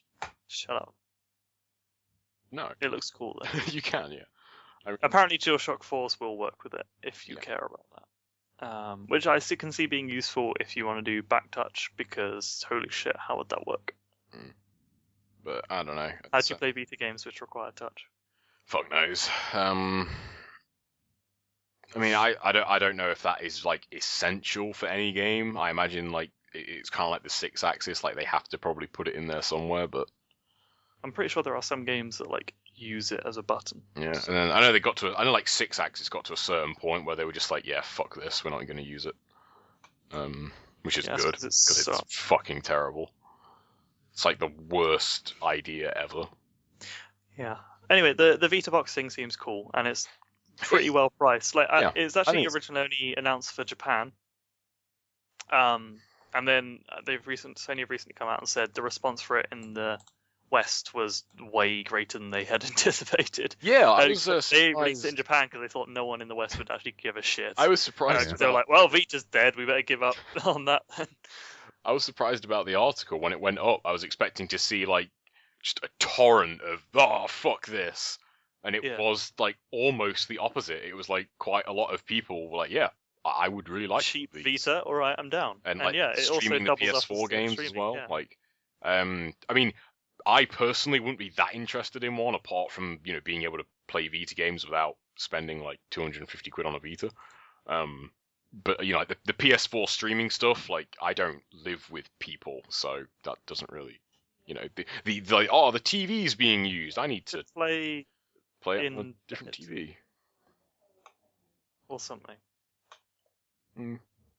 Or you wanted to have people over to play your sick new PS4, brah, in a different room. I don't really have people that I would have over to play games with. Just not working hard enough. Not video games anyway, yo. Wait, what does that even mean? It doesn't matter. What the fuck do you... Brad. Okay, moving on. I think John got that anyway. He laughed, but I don't know. I don't know. Yeah, like that. It is pretty cool, but it's not really. I'm not really that into it. Okay. We have. And I want an excuse to buy a Vita anyway. There were probably more news stories, but we've been going for like 3 hours, and I've only got one left on my list. So if there was more news you wanted to say after this one, please jump in, but I can't remember them. So the current one I have is Sony has announced that their streaming service for PS3 games through Gaikai will launch on PS4 sometime next year. And not a lot else other than that, other than to say, what was it? There's one more thing from that story that I've just forgotten. Did you guys read it? I hope the pricing on that stuff's good. Yeah, and I hope. I don't know if they've announced how many games are going to support it.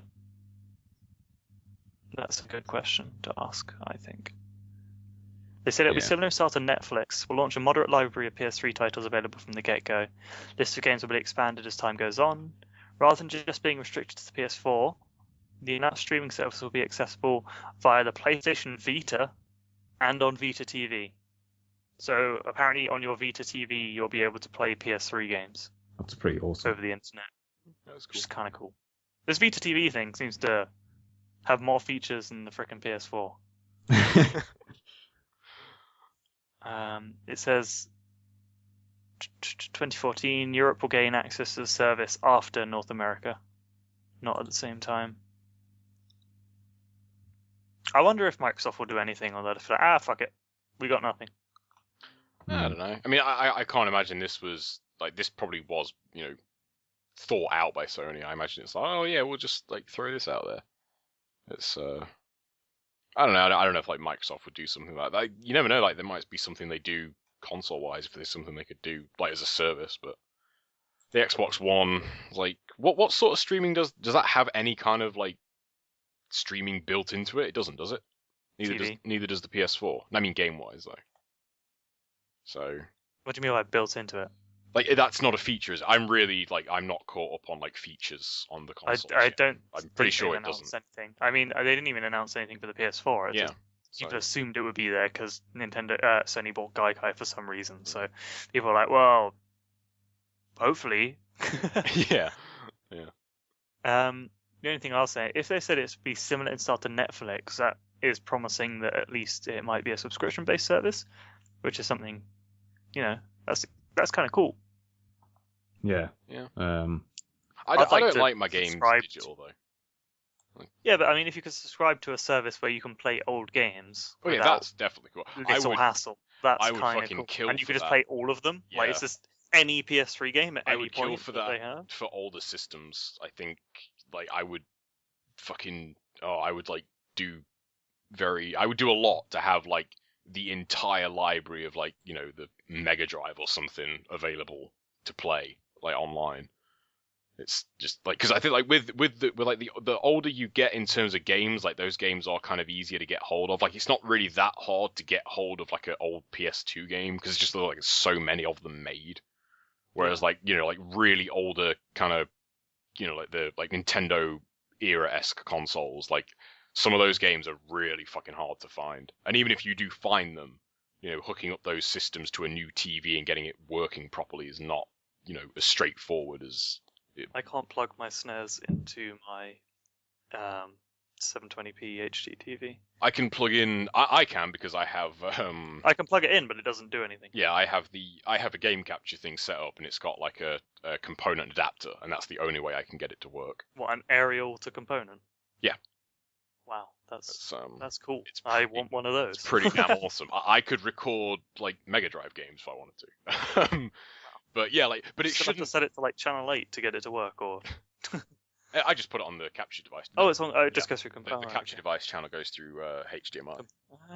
And nice. Yeah, but it shouldn't be that much of a pain in the arse to, play it. Like a PS2, you can pretty much just plug a PS2 into any TV. And I wonder for how long that'll be true though. How long till TVs ship without SCART sockets, and then what do you do? Yeah, that's true.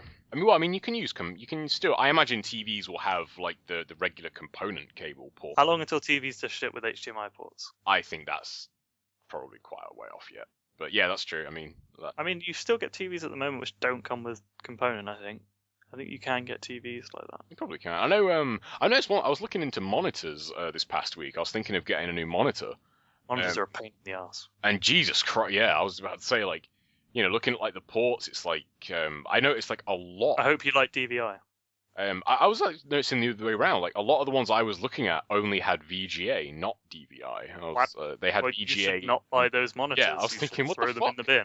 Like, and the ones I was finding like with DVI and HDMI, I was like, these are like a lot of fucking money. Like, mine has DVI but no HDMI.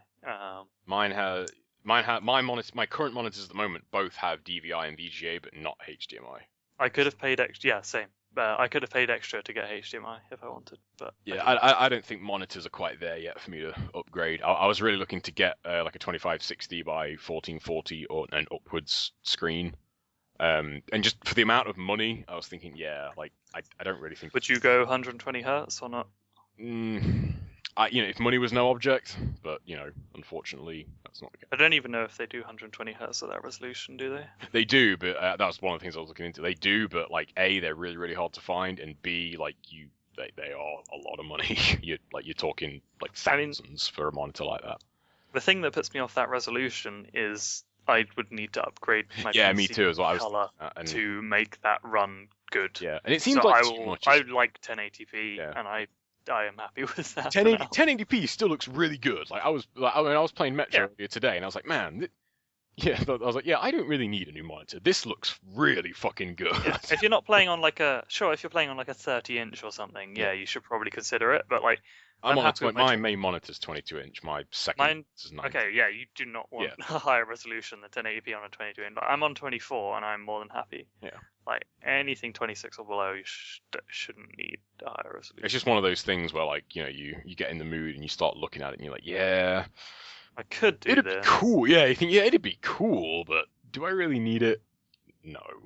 Like, that like 500-600 quid would be far better spent on a new graphics card. Yeah, like internally, like inside my PC, not outside it. So. Indeed. Although I don't really need to upgrade my PC for quite a while, so it's I do. Still hopefully next year. Although if I see a good offer on a graphics card, I might get.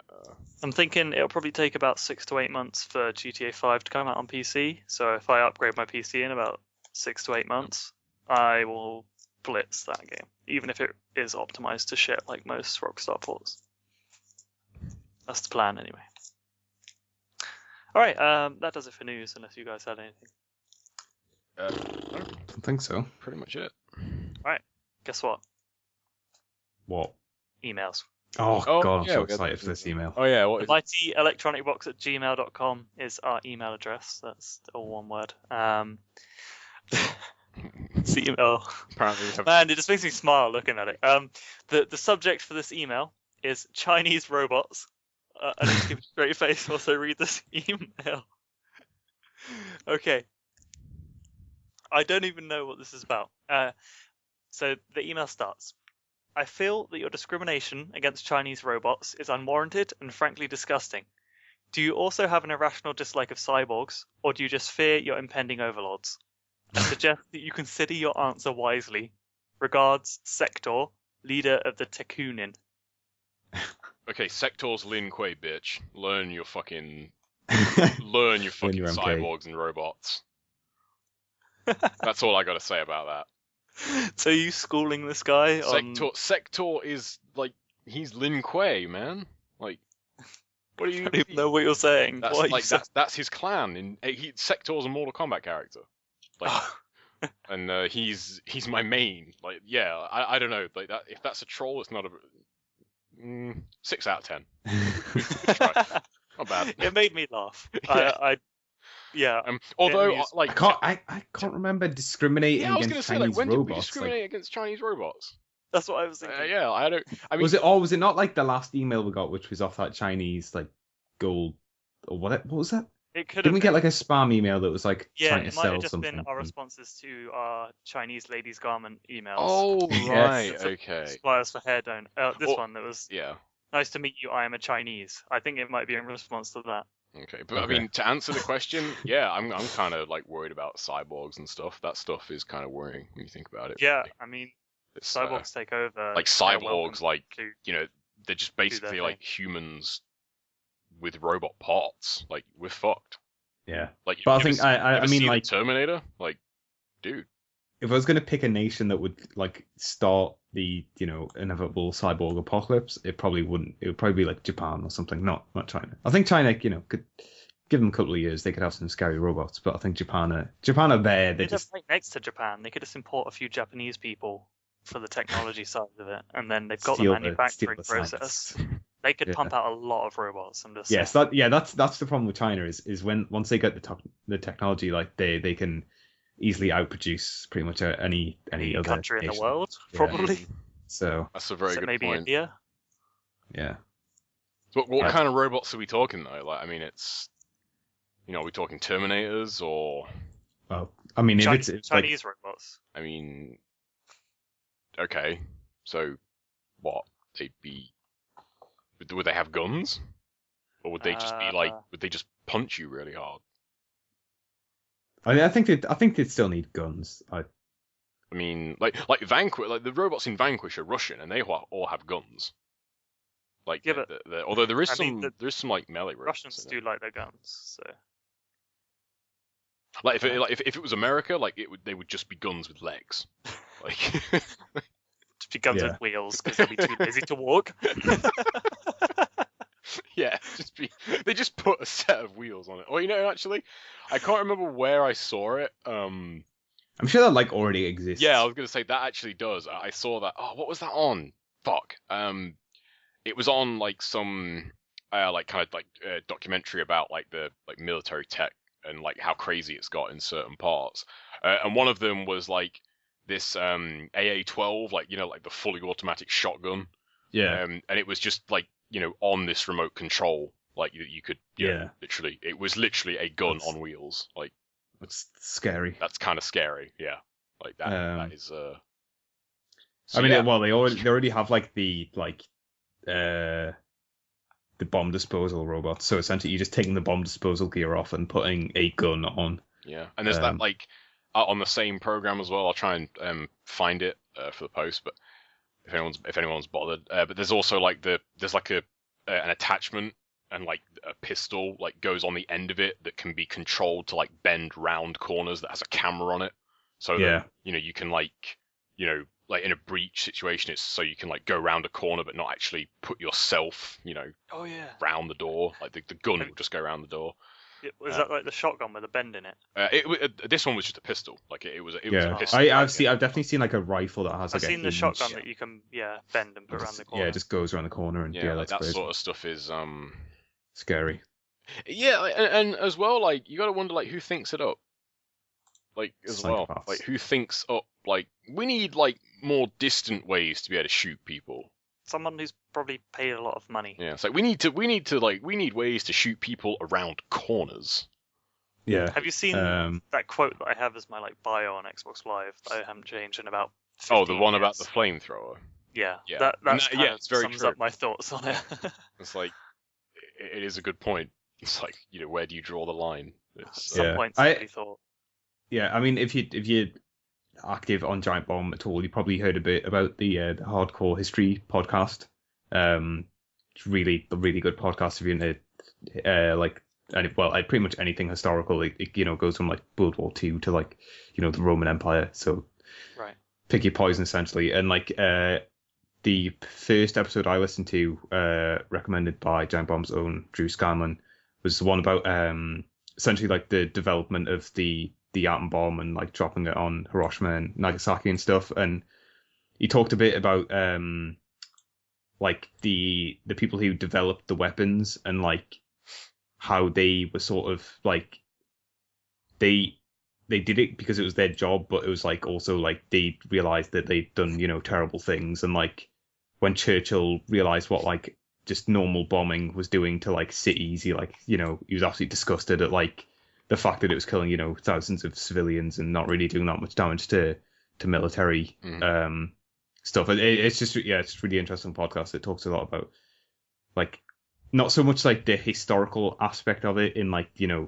sort of textbooky way, but it's more talking about the, like, I don't know, the people involved in a really interesting way. That discussion of like weapons development sort of got me thinking about that. So look up Hardcore History if you like your history stuff.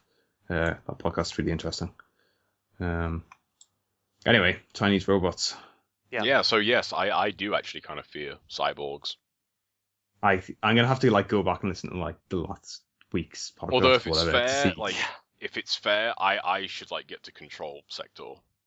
Because that would give me an edge at least. I could have like. Yes. Wait. I could have like my. Not a Chinese robot, is he? Yeah, he's Chinese. Yeah, is he Chinese? Chinese. Oh, okay, fair enough. Yeah, and but he's already a robot. He's a cyborg. He's a cyborg. Yeah, he's like him and Cyrax are the first two to be like made into robots.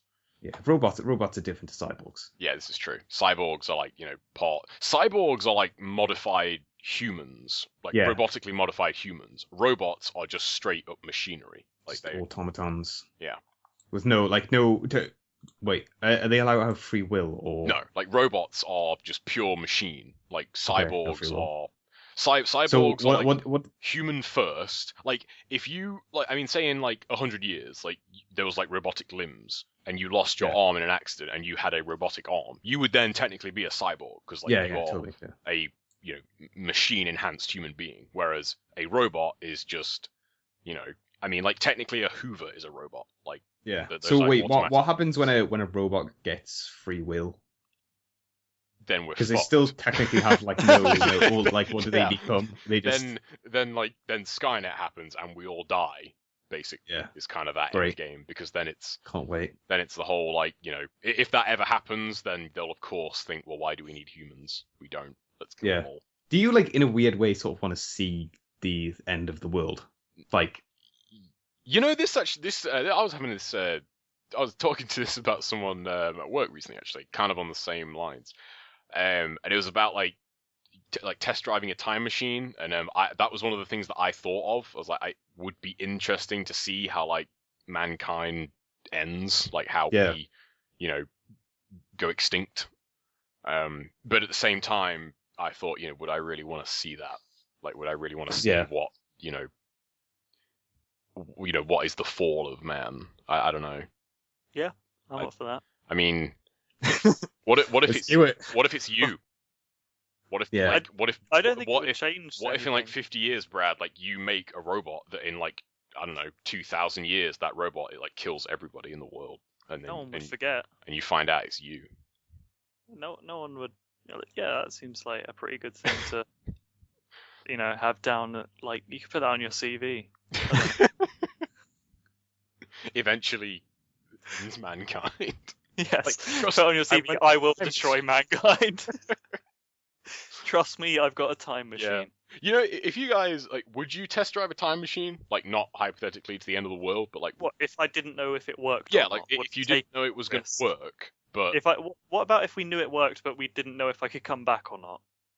Well, let's go with both. Let's say there is a time machine, there is a DeLorean, the blender on the end of it, and you can get in it, and you can go 88 miles an hour, and it will travel through time, but it's not tested whether it will actually go to where you want to go to. And of course, you might not be able to get back either. So, pick your poison.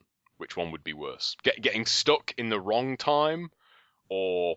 Well, actually, no, I think, if it works coming back, then you can't really think about that. So, yeah, it's just test driving it. If it doesn't work, tough shit. That's the risk. Would you do it? Seems like a bad scene. I'd do it. You'd have. Well, imagine because if the future is completely. I mean, you don't have to go. Yeah, but I mean, I wouldn't go forward anyway. I don't think I'd ever go forward. Because I wouldn't really want to. Wait, you would go back? Yeah, because I wouldn't want to go forward. Like, if you went forward, like say 10 years, and because if you go forward 10 years, and you are fucking miserable for whatever reason. And the time machine doesn't work, you can't come back. Whereas if you go back and the time machine doesn't work, you can at least redo your past. Like that. And doing 10 years again though.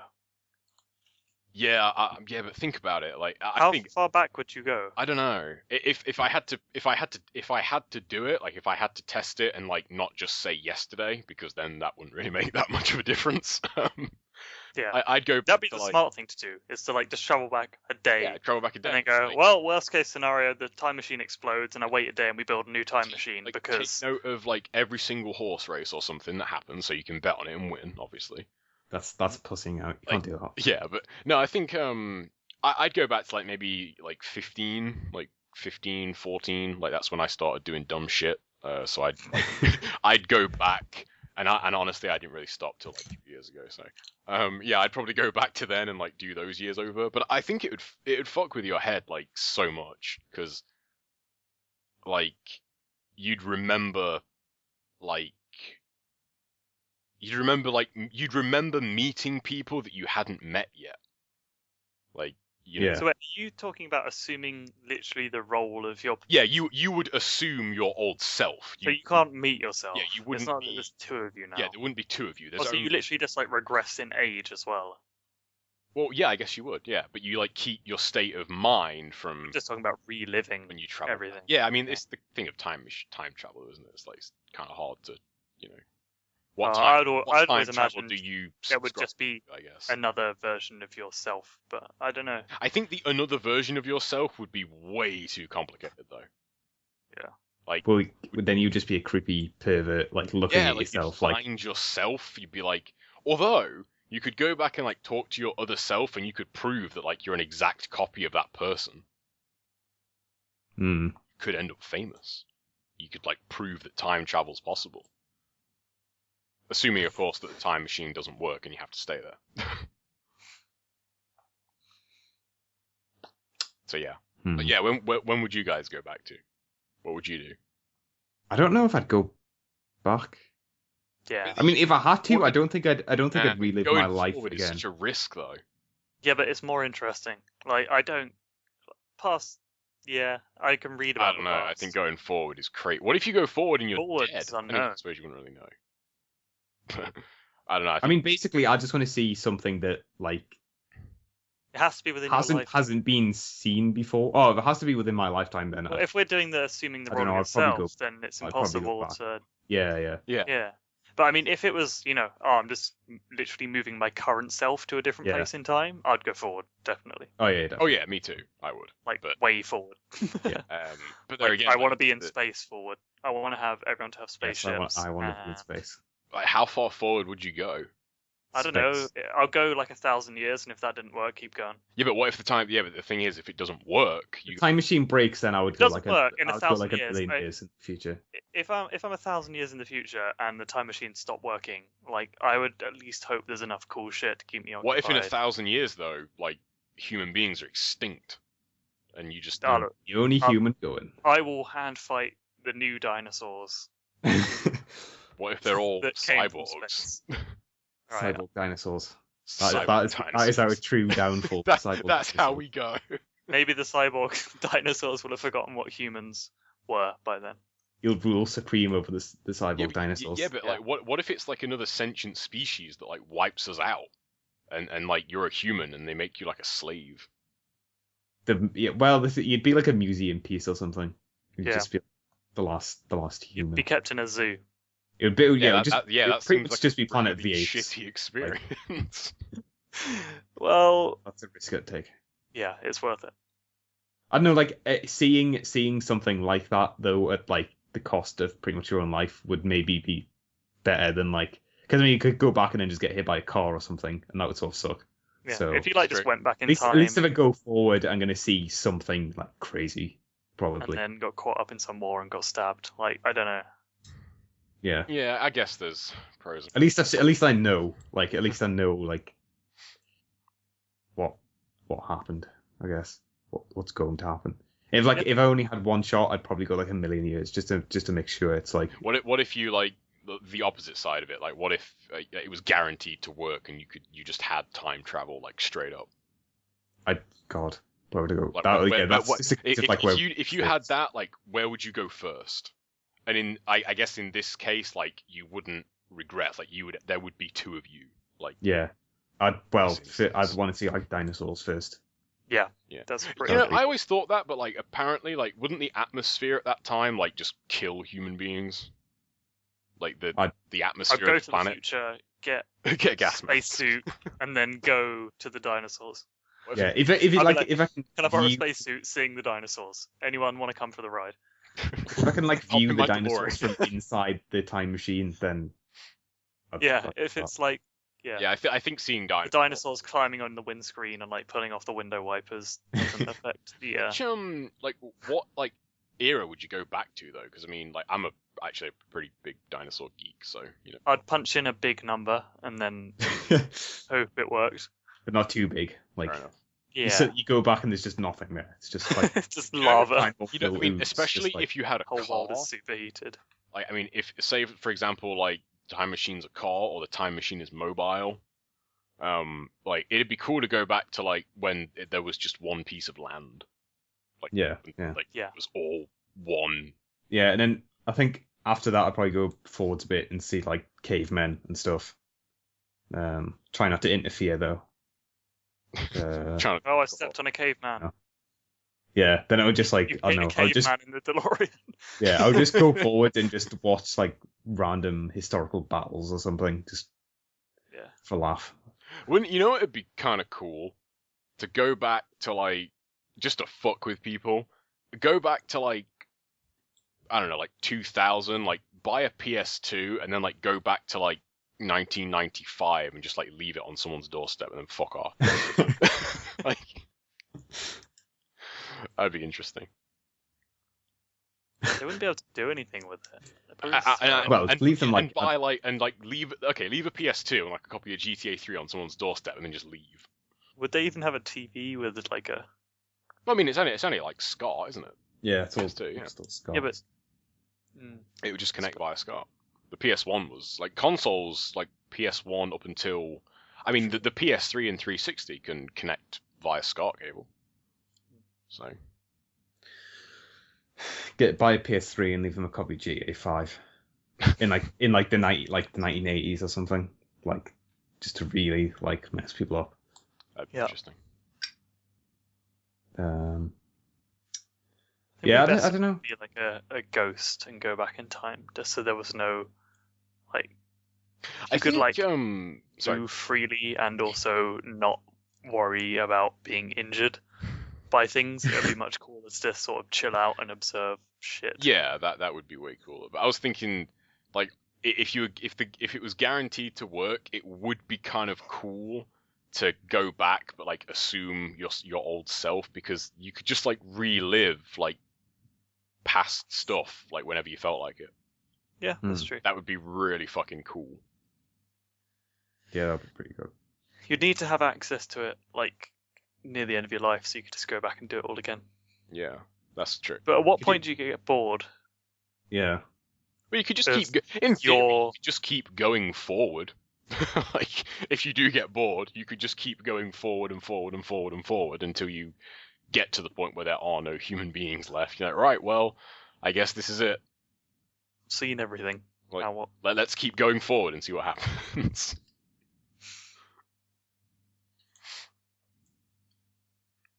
Time travel. I wish it was a thing. Nah, it is a fun topic to discuss, but it's like, you know, like, I mean, it's like, it'd be impossible for it to exist. Like, I mean, I'm not speaking like, you know, scientifically, I mean, just realistically, like, if it was ever possible. If it was commercialized. Yeah, it was like, just... you know, I mean, you could... Like, for the people not moving back and forth through time, it would just, like, be, everything is just changing. Yeah, like random, like, I mean, because, like, yeah, I mean, have you guys seen Back to the Future? No. Brad, have you seen Back to the Future? Yeah. Yeah. Well, like, you know, like that sort of time travel, like how it is in those films, it's like it's entirely consequential. It's like, you know, if you change something in the past, you will alter something in the future. Like, there's nothing that's, you know, like consequence free. So, like, that'd just be really weird. I don't know. So. Anyway. Yeah. We went on a tangent there. Went on a slight off-topic discussion. Yeah. If you guys could go, to like one final question for that, I guess. If you could go back to like one thing, if you could relive one thing and then you just come back to the present, like nothing would change, what would it be? What would you like relive? Would it only be like one moment, or? Well, I mean, I don't know. You have a day, say, like you have a day. Yeah. Like if you could relive like one day, and then you just come back to, you know, present day, nothing would be different. You just get to relive it again. I don't know. It is kind of a stretch to pick out one day. I mean, so... like, because if it was like a period of time, I would just relive university again, but oh god, I can think of nothing worse. I fucking hated my uni. So yeah, that's like... You're talking within my life or just in general? Yeah, like within your life. Like if there was a particular day that was like, that was just the best fucking day ever. Like, you know, just go back and relive it again. Yeah, just none of it. It's not worth it. I can't really think of one, to be honest. It's got to be all uphill from here. Yeah, it would be like, I don't know, it would be like Christmas when I was like 5 or something, like just Yeah, that's a pretty good one. pure joy and like absolutely like no Wait, so can I worries in mess the world. around, Just or You could do it. I mean, you could do it. You could do shit completely differently if you wanted. I mean, and will that have an effect? no, like it's completely Oh like man, that'd be consequence. great. I'll just go ballistic. Well, that I'll would be- just that go would be back in messed up time and because just you're like- absolutely screw everything up. I'd like Because go what if tell you everyone I you were don't really like them, I happy hate with them, and then like Just to see their reaction, like yeah, just, Yeah. I don't know, destroy people's Rob a cars bank. for fun. Yeah, just anything really. See how badly it can go. Just yeah. I guess. I guess. That would be terrible if it went really well though, and it was like, oh, this went way better than the actual Yeah. the actual way it went, and then it's like, Actual oh, way that I it can't went. actually have that happen. That That would that's suck. gone. Yeah. I lost that save. I think saving and loading would be the best. Yeah. Just go and do shit over again. That'd be Yes. Have you seen that film About Time? No. Oh, it's like I watched it recently with my girlfriend. It's like a romancy type film, but just basically the concept of the film is the dude can just at any point go back to any point in his life that he remembers and redo it, and then return back to the present, and that obviously has consequences. And yeah, it's just basically effectively like a save load system. You can just go in a cupboard, just teleport to some point in his life, redo that bit, see what it did, and then go, no, that didn't work, and then Yeah. go back and do it again. It's basically That seems like a lot of hassle, though. I mean, when you think about it, it's like it's a nice idea, but at the same time, you think, God, man, that's like grinding life at that point. You know, it's like, well, I suppose oh man, it's- this didn't work out. Let's try again. Let's see if I can get a better score. Like, you know, that seems like a lot of work, and there's enough work anyway. True. But yeah, this podcast got real deep all of a sudden. All right, I guess that does it. Yeah. Yeah, please email us again with fantastic emails about Chinese robots and other shit. The Mighty Electronic Box. Was there another question in that email? I forgot. Or was it just the thing about Chinese robots? Discrimination. Yeah. I think. I don't that think we was- ever really discriminated against Chinese robots, but I could be wrong. Maybe we did. Maybe. Subconsciously. I mean, the email address that this email has come from looks really dodgy. Yeah. But Do you think that's someone just like? part of the joke? I hope that's part of the joke. Yeah, I hope it is. I mean, I hope that is someone just like having a laugh, but they just made a fake email address because they didn't. It's got it one. because I don't know, the way it's written doesn't seem like Yeah, it doesn't there's seem no. spammy. Like I don't know. Yeah. It's just No robot could come up with something like that. no. It's the weirdest like spammy. What if it ever. is a robot That is the and case. it's already happened? What about if it's passing our podcasts, It's a Chinese robot. responding? It's a Chinese robot that is actually just listening to these. It's podcasts. really angry. That, It's our one. The first sentient robot is listening to our podcast, and like we're forming its brain. Maybe It's gonna be full of shit. Yeah, that robot would suck. that robot. Yeah, I'm not sure how good that robot would be at I don't know. I think it'd be At pretty into The anything, yeah. Walking Dead. Yeah. Yeah, it'd be probably quite partial to Game of Thrones. Yeah, the books only though. Yeah, that's true. Speaking of which, when season 4 was that March? Does it? So, yeah, it's like early next year. Always Yeah, Well, March. early-ish. They do How like did- one a year. How did season 3 end? I can't even remember. It ended. So the second to last episode was a red wedding, and then the Oh, yeah, I remember episode that after obviously. was. Oh, it was Daenerys taking the city, wasn't it? Which was handled fucking terribly. Yeah. Yeah. All the Daenerys stuff in the show hasn't really been that good. Really. No. No, but then Right. the rest of the stuff in the book isn't great with her either. True, but it's She does dive off a cliff for a significant period of like books 4 and 5. that is true, and I think the I don't know. I think a friend of mine at work borrowed the first book, and she hasn't watched the show yet. And I'm really looking forward to her getting to the like the Sansa reveal in that book, because like that was a big thing for me. Like having seen the show first and then going back, it was like holy shit! Like they really didn't do this in the show.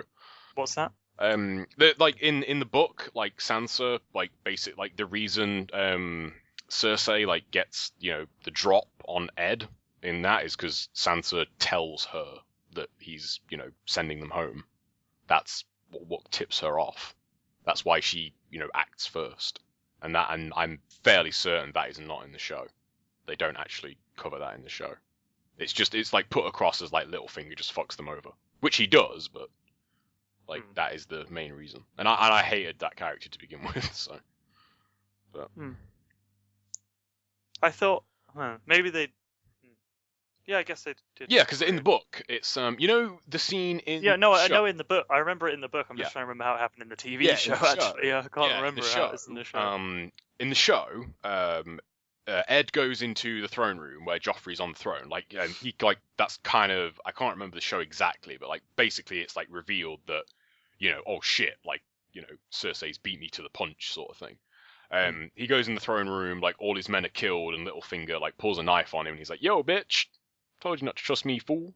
I'm paraphrasing slightly.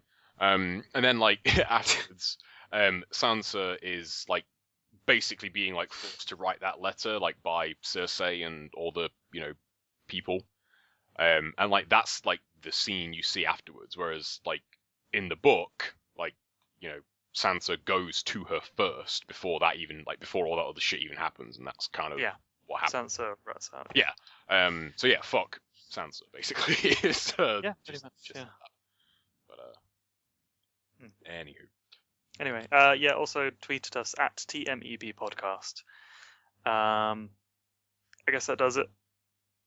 Yep. Peace. Peace.